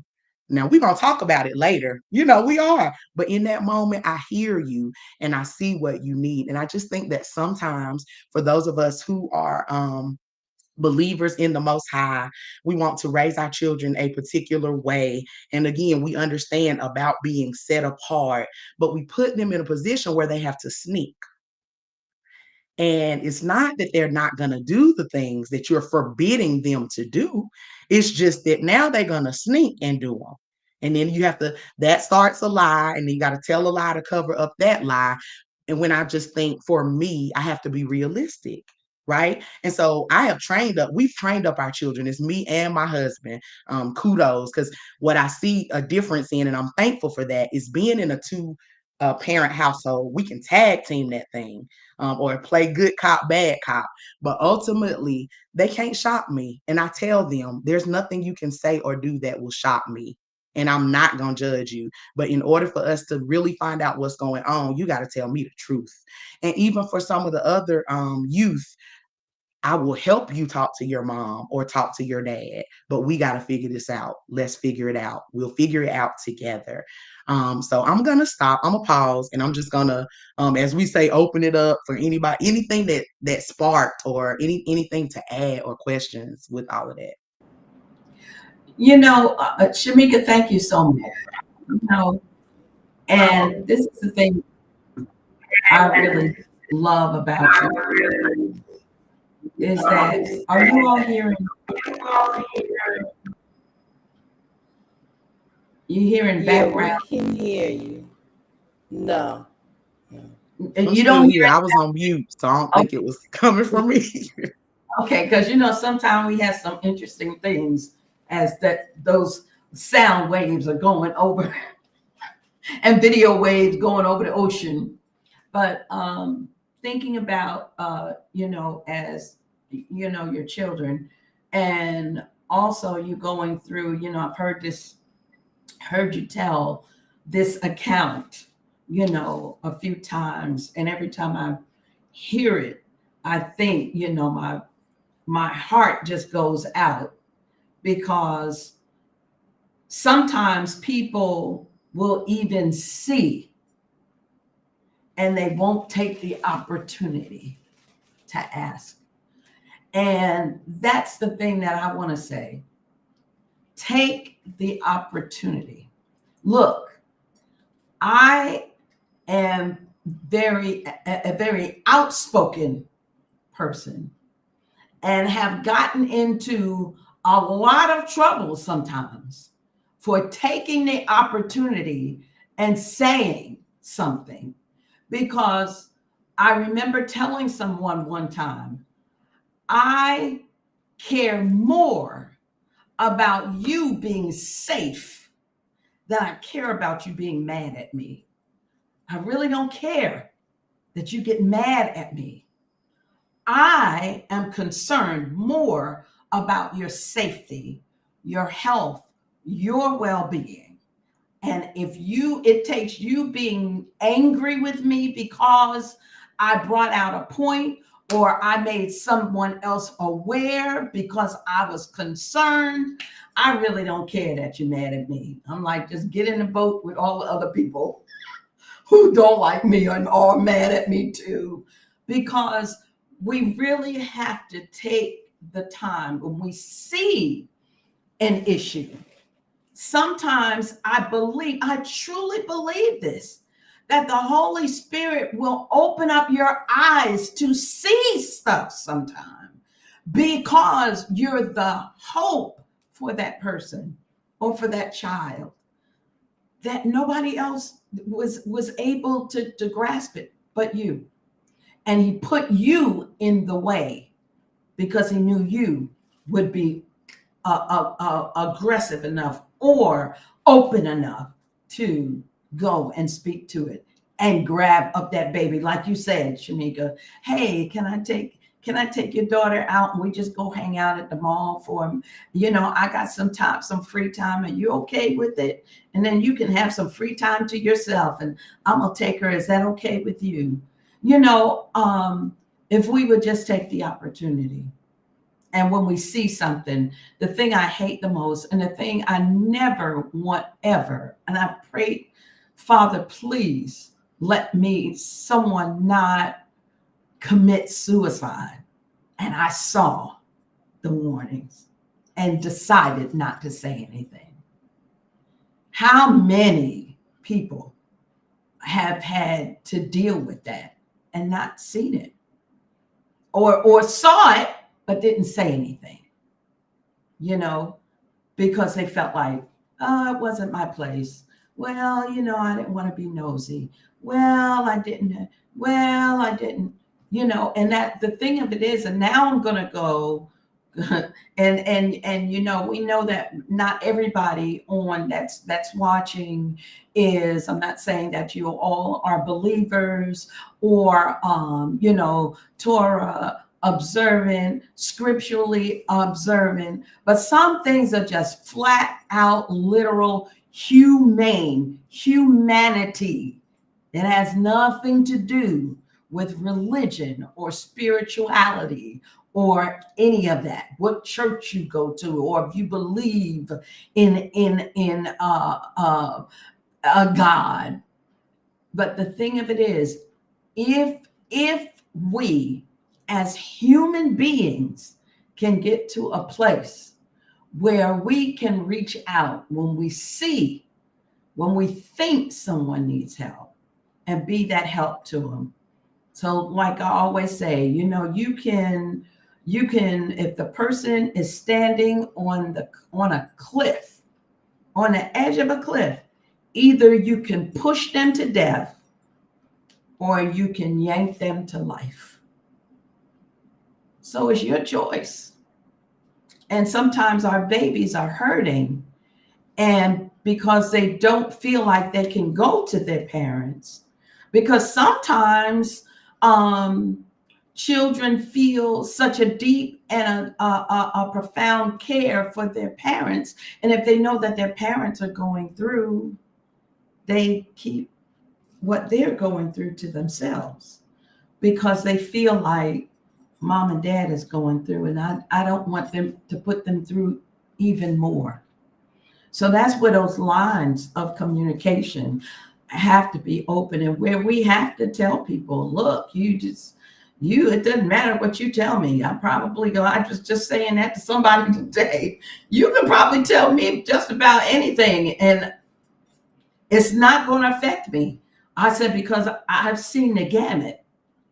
I've seen from the right side of the spectrum to the left side. So whatever you need, whatever we have to also be able to know when we need to reach out for help. And I know with young people, it's harder for them because they don't always know who they can go to for help. Right. And I would just want to jump in as well and say, and when I said grab them and say, let's go to the mall, let's do whatever, let it genuinely be that, because what you are seeking to do is build relationship. So don't take somebody's child and then begin to drill them about whatever is going on in the household. Because what I needed most was somebody that just to listen to me and somebody that was interested in me.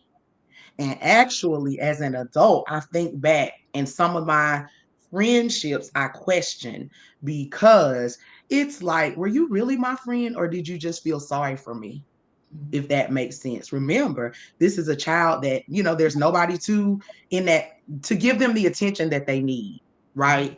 And so before you can help solve anything, you just need to build relationship, and that can backfire if you do try and just drill because, it's a very sensitive area, even for those parents. And especially if it's parents you yourself don't have relationship with, but you just start by trying to build so into that child because you are a person that genuinely cares and you're talking to them and listening, and eventually something is going to come out eventually, and you might be able to say just what needs to be said. But sometimes a lot of, and this is my experience in the school system as well, a lot of times the young people, they just want somebody to listen to them and to genuinely be interested in what it is that they have to say. Absolutely. Yeah, I just saying I'm total agreement, and not relationship who they are truly for them and feel comfortable to has said Shamika really hit, because I am an ally. There are times when the Most High, but I'm an advocate therapy if necessary. And a lot of times it really is because just from that adolescent, from that is still because you're walking around thing that's still there that you received healing from. So everything that you said may completed. And that's important. Our community, you're talking about the just in our community, people think it's like almost taboo, wrong, or whatever. You're within the community, religious need to be prayed. You need to believe the Most High has,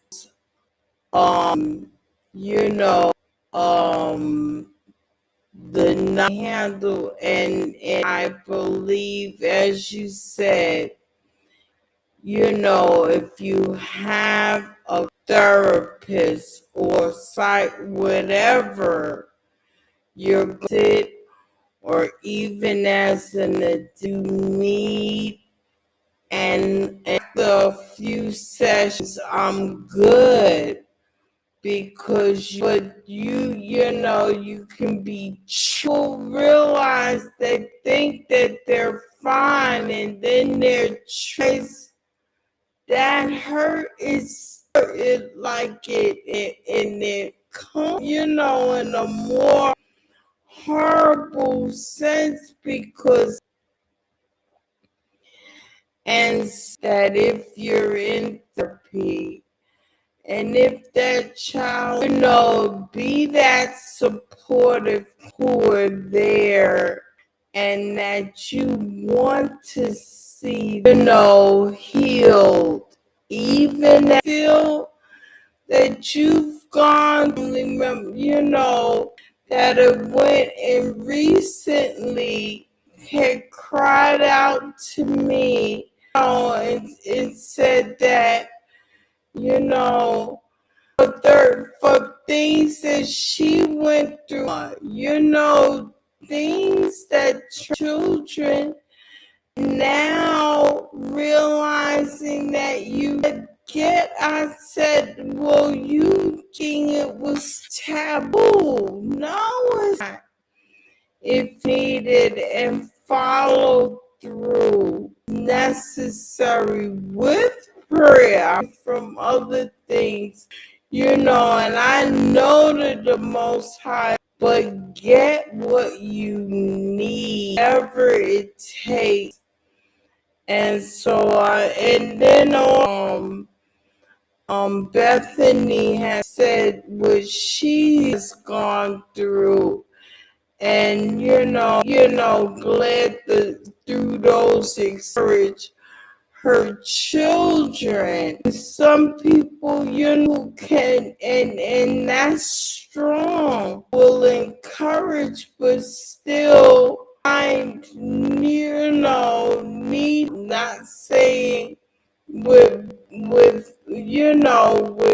there are some, feel like if let us be true to anybody. Be true to yourself. Sometimes we lie to ourselves, and all and it just trickle whatever, and then even you still may not be all right. Things, as we're talking, but also realize things aren't, handling, and just beautiful, right? And even as me,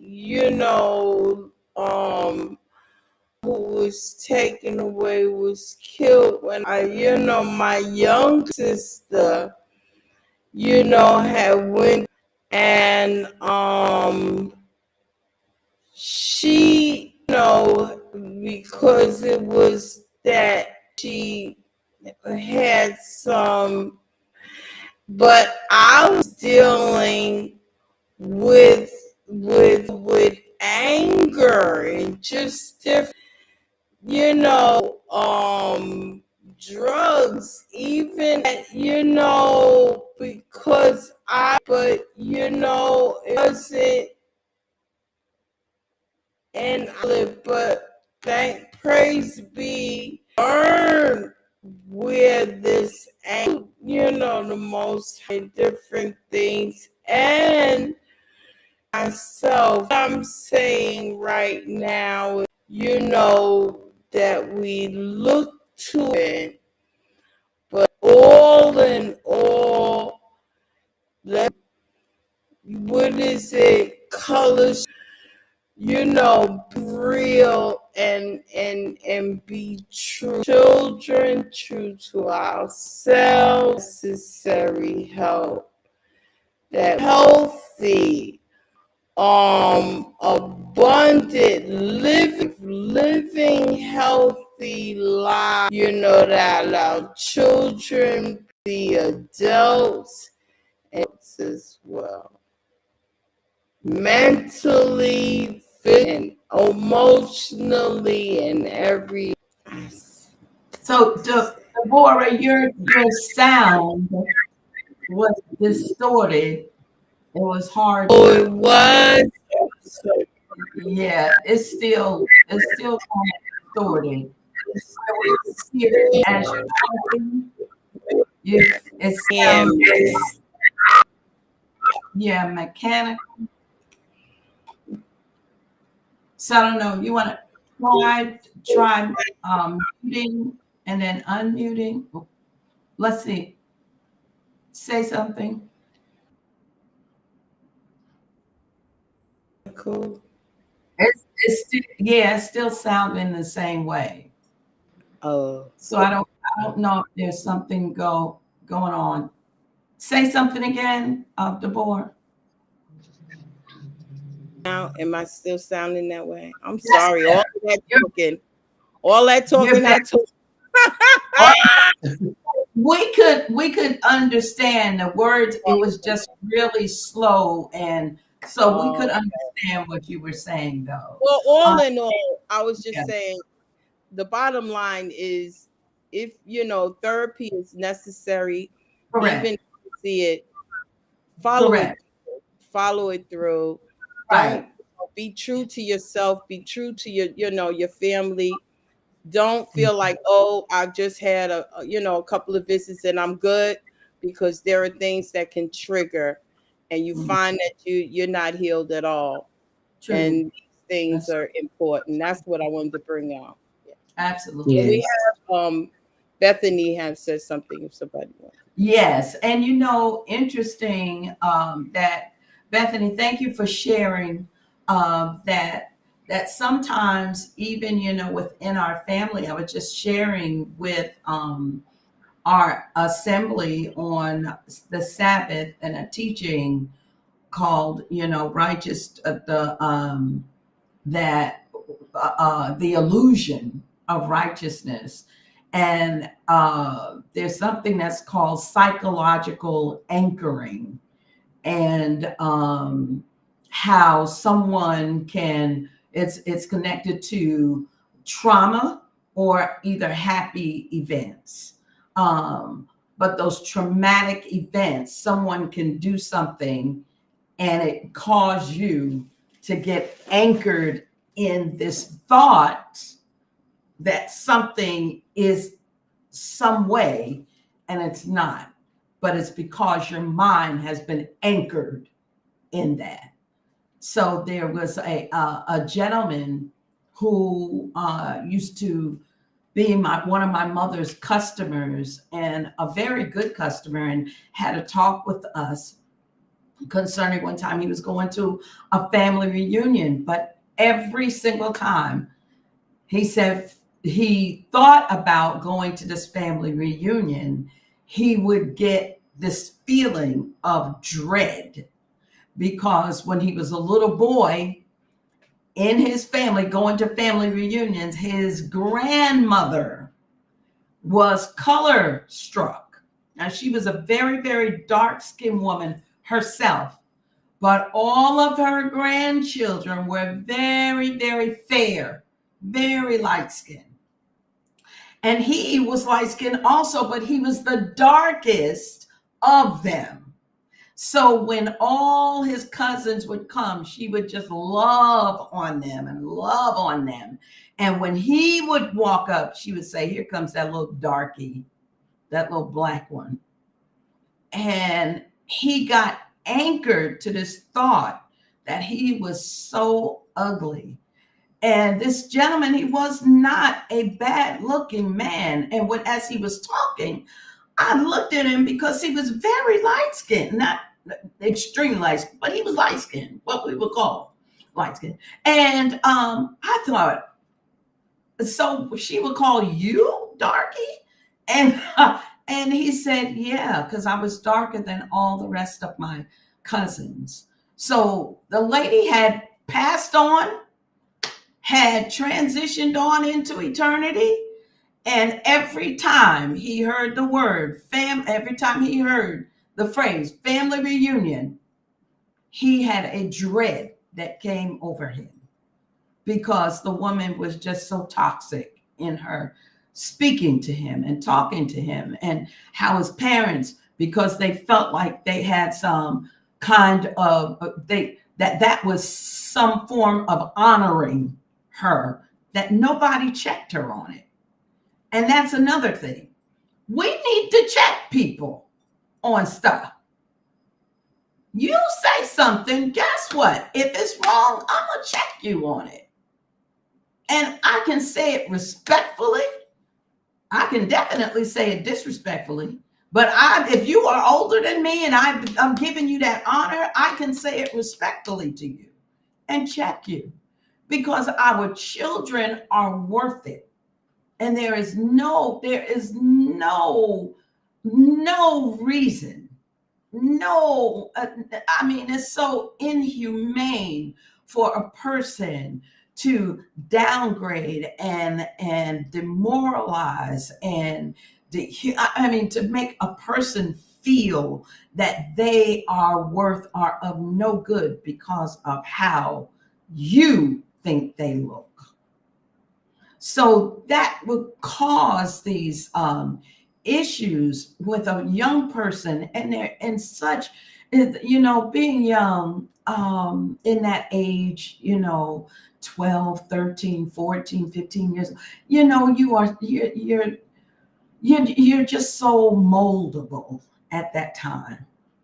And when a person is quick to see things that they think are negative and bring them out to you and speak so openly to you concerning them, and then adults stand around and nobody has the courage to say something.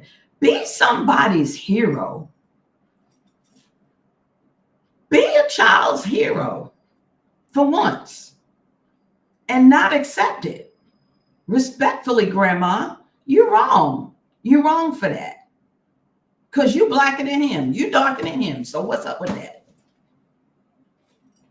And I want to say, a lot of times they're doing what is not okay, but they're doing what was done to them. Them. So Yes. that is something that has for generations affected our people. And we know where it stems from, where you were considered. I mean, let's look at where we are today. You could almost rank us in complexion. And, they've done tests, and we've seen this floating around where they sell the kid, point to the bad person. and the child points to the black, the darkest person that's on there. And it goes back to us, to slavery is exactly where that starts at. But to Bethany's point, thank you for sharing that, sis. And it's so true. Colorism, that's another thing that can cause our children to have low self-esteem, because society says you're supposed to look like this or look like that, when the Most High created us in so many beautiful colors and shades and sizes.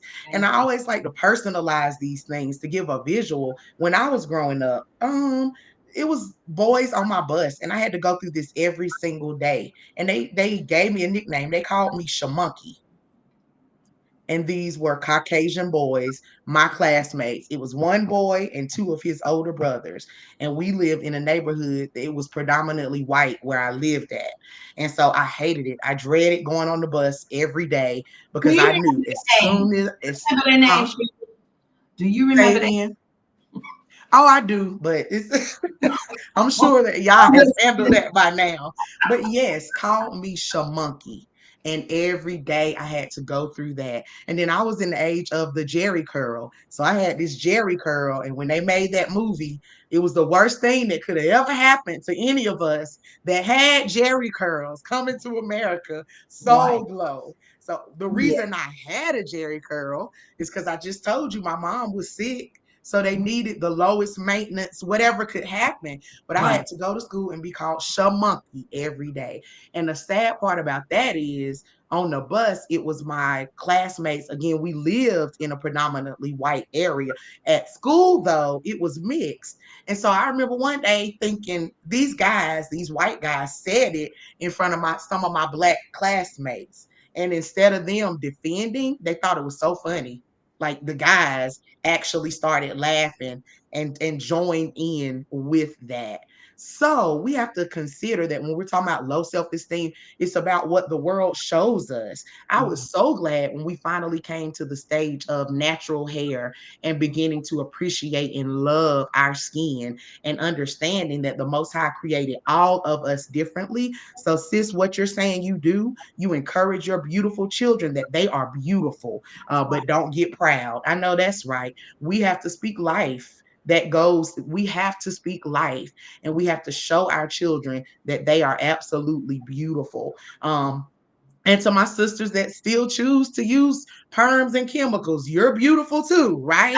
Absolutely. But we have to learn that. But colorism is deep seated, and it is definitely something that it's sad when it gets so heavy. But there's people that don't even want to go to school because they don't look a certain way, or their hair is not like how they want it, or they could be being teased. So if they don't want to go to school, you want to try to find out why. What is it? And set it up so they can actually share with you what it is that's going on that makes them feel that way. So that's a valid point. And then we just got to start doing the work, just like you said, calling them out, even if they're our elders, we That's call right. them out respectfully and we Absolutely. say, um, something Tabitha Brown said, and she's not super spiritual, but somebody spoke about her and she just said, "Who hurt you? Who hurt you?" So to our elders, when you have something to say and it's coming out and it's poison and it's toxic, it's hard because I know me, I have a hard time if you're older than me saying, "Hey," but somebody has to be, if not me, then who? You got to find a way to say these things because Right. usually there's a root cause for all of it. And what I talked about, some of the behaviors and things, and y'all talk about this weekly there's a root cause. So at the end of the day, just like prophet has said, that using the therapy and not being ashamed, I firmly believe that that goes hand in hand with the word, with knowing and understanding for me, because my belief is strongly held on the Most High and the scriptures. And I know there's people that out we have a wide audience here, but let's use what he's given us. Right. And I do believe it can be conflicted because there's people that don't even believe in what I do as a social worker, as a therapist, right? But Right. they work hand in hand. So the solution to that is to find more of us. More of us need to come on. Those of us that have this desire and this passion get the Right. education to go along with it so Oh, that we can. Because one thing with therapy is the consistency, I think. They need a dedicated person. Because if you're coming to me as a congregational leader. But every time you need something, I can't drop everything and be there for you, if that makes sense. And we know sometimes we feel like, oh, I just don't want to bother that person because I've told them so many times. But if you have a therapist, that's a dedicated time. It could be once a week, once every couple of weeks, however often you need it. And that is your time with that person. So the solution to that is not just to say therapy doesn't work. I definitely believe in finding the right person and making sure that their beliefs and that their methods that they utilize in therapy align with your own beliefs. Absolutely. And let me say this really quick. Colonization is something because it's like that here. The lighter your skin is, the more, and I'm saying this because we have our Ghanaian sisters and on the line too, that the darker skin are looked at on a lower level. But if you're very light, oh, you're so beautiful, you're so pretty. If Caucasian people come into a restaurant, those Ghanaian people are going to stop what they're doing and they might stop serving you to go serve those people. So colonization has done that to all of us, all the way around, and has somehow told us that the lighter your skin is, the better you are, or the more you deserve this white privilege. And it's really, really sad how that has affected our people all over the world. All over the world, it's like that. So we would just have to really, with our children, be proactive in that, and be on point. And on, I'm doing this. Be purposeful. I'm doing this on purpose. This is not just a sideline, or I just kiss you at night and say, you know, mommy thinks you're beautiful, right? Now, that's nice to say. Absolutely. But there's got to be those things that we draw out of them, that beauty that's within them, draw that beauty and allow that beauty to come out. Because in so many instances, and a lot of our communities sometimes, especially a lot of times, unfortunately, in some of our spiritual communities, we will have those, things where we do that dividing of what we think is beauty and what we think is not beautiful. Or even within our communities of faith walks, where we feel like a woman is not supposed to look beautiful. She's supposed to look, that modesty means ugly. And it doesn't. Modesty means just what it means. Modesty, look up the word. It doesn't mean that you got modesty, does not mean ugly. But what we do, we think of a definition, or we think that something is supposed to be a way. We think that righteousness is this. We think that beauty is this. We think that we look on TV and we see the ladies size 2, and like, look, everybody cannot be a size 2. Every woman in the world cannot be a size 2. That's not realistic.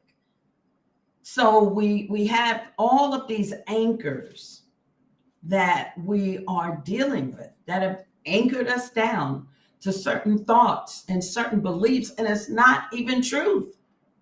So we have to really get our children anchored to what is truth. And the truth is that Father Yahweh made us all beautiful. We are beautifully, I love that scripture. I am beautifully and wondrously made. And he made us all look different. We're all different shades and hues and hair textures and hair. That's what hate people saying good hair, bad hair. Oh, you have such good hair. Good hair. And all of that, all of those things that have continued to divide us. We have to get to a place where our children understand and know it doesn't matter. It doesn't matter what we look like. Father Yahweh put us on this earth and he created us in a magnificent way. And everything that we have, that it's not only about the outward appearance, but it's about what's on the inside. Yeah. And I think that children need to hear you say that as a parent, or as anybody influential in their lives. Let them hear it. That's right. Because especially if that wasn't done for you, Yep. you're not used to it. That's So right. now we have to make it the norm that they need to know from you before my daughter ever steps out here and we get to the point of her courting or dating or anything. She needs to know that she is the apple of our eye. She is the apple of Yah's eye. Just like you said, she's fearfully and wonderfully made.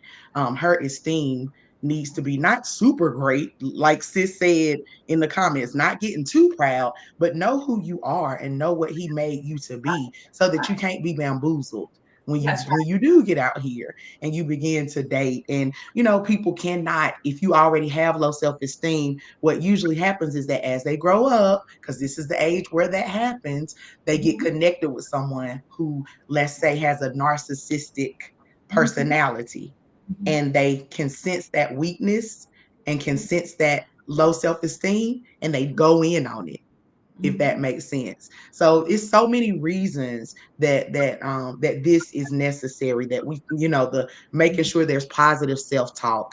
Something that I always say is think about those scriptures and post them. Speak them every day, even if it's just one scripture that your child needs to learn, or you speak it over them. Bless them before they leave you each and every day, but they need to hear from you how beautiful they are, and to know it at every opportunity you get.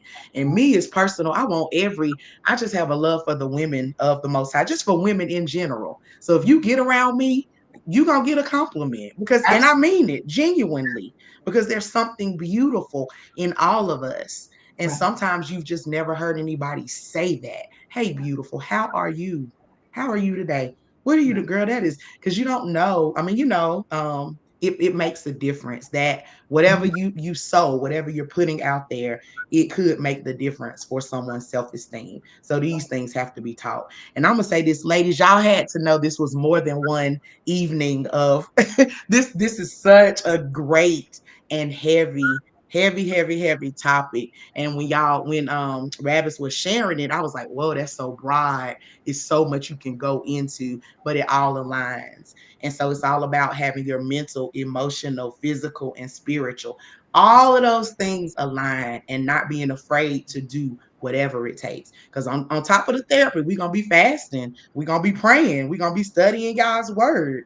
All of these things work in tandem, because the overall goal is healing and wholness. Absolutely. Absolutely. Does anyone have anything else you want to bring out concerning this topic, or anything you thought about and you didn't say, you want to bring out? No? All right. Well, this has been a great discussion. And I'm so excited. Thank you so much, Shamika, for coming in and bringing your professional background, your professional experience, and not just your professional experience, but also your life. You lived this topic. And I just thank you for bringing that and being able to share it and being so transparent with it. And that's one thing that we really need in this world today, is more transparency. Because as we can see, we can turn on the news and Father, ever since January, we've been seeing some shady, all kind of crazy stuff going on that just is not, it's inhumane and outlandish and everything else. And we're being told that it's something else. So we really need to be align ourselves with truth. And that's what this righteous view is about. You know, it's about truth. It's about what is true. So, you know, we have so many people walking around, and nowadays, you know, people talk my truth, your truth, her truth, his truth. Everybody got a truth. But on this show, we're gonna talk about what is really true. True, either something is true or something is false. And when we look at it from a standpoint, now there can be variables. There can be things that occur and make a situation look like something because of the background story. So we want to just always be cognizant of that we get the background story. But the bottom line to this whole thing is that we want to speak over our daughters and let our daughters know that it doesn't matter what your skin color is. It doesn't matter how tall you are. It doesn't matter how short you are. It doesn't matter how thick you are. It doesn't matter how thin you are. It doesn't matter how what kind of hair you have, whether you have hair, whether you don't have hair, whether you've got it just straight, kinky, whatever is going on. That you are beautiful, and you, most of all, you are made by the Most High, and He doesn't make mistakes. So, hallelujah. We're gonna go ahead and we're going to close out with our closing. Lori, you have anything else you want to say? You're good. Okay. So Lori, you can go ahead with our closing statements. All right. So thank you for joining us. This has definitely been amazing. That's the thing I would like to say. This has been absolutely phenomenal to me. So if you enjoyed yourself, our email address is therighteousview01@gmail.com. Again, therighteousview01@gmail.com. Please send in any topics that you think or feel would be helpful or beneficial to you and your family. Also, if you have a degree or a specialty in any area of women's health, women or adolescent health, and would like to be a panelist, please email us and email us with your bio, and we'll review it and get back to you as soon as we can.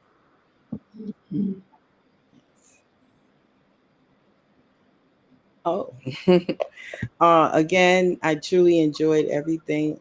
Thank you again, Shamika, for coming. And as Avia said, you know, your expertise, it was truly, and just your transparency was truly beautiful. And also, Lori, we thank you for just coming and joining us and being on the one of our hosts tonight. And I hope you enjoyed yourself. We enjoyed you and all that you know, given unto us. You know, I just think, you know, your input and all that has gone forth, you know, and all that has been said. And to our listening audience, if you have enjoyed the podcast, please tune in and tell a friend. Next week's topic is relationship with yourself and others as you move into the teen years. We will continue, I believe, right? Or if not, we'll tune in. Well, that's not the topic for next week. I'm Okay. sorry, I forgot to change that on the script. Oh, I thought so. Okay.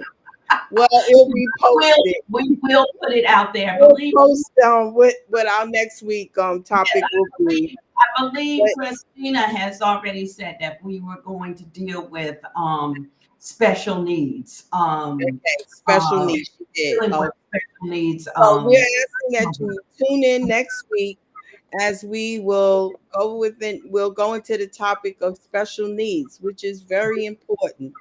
So we look to see you next week. And if you have put a comment in the chat that we didn't address, please email us and we will reply as soon as we can. All right. So we want to thank our special panelists. Thank you so much, Shamika, for coming on and providing us with your professional view and your very personal Thank y'all. testimony on this topic tonight. Lori, Yes. yes, thank you so much for sitting in on behalf of Christina. Our hearts go out to Christina the McCormick Yes. family again. Yes. Keeping you lifted and y'all lifted in prayer concerning your transitioning of your loved one.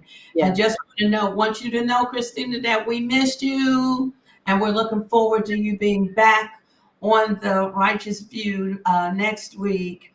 And Lori, thanks for bringing that younger perspective. Sometimes we need, a little younger perspective. So we thank you for doing that. But we want to thank everyone for tuning in, and we look forward to another edition of The Righteous View. So good evening, everyone, and have a great week.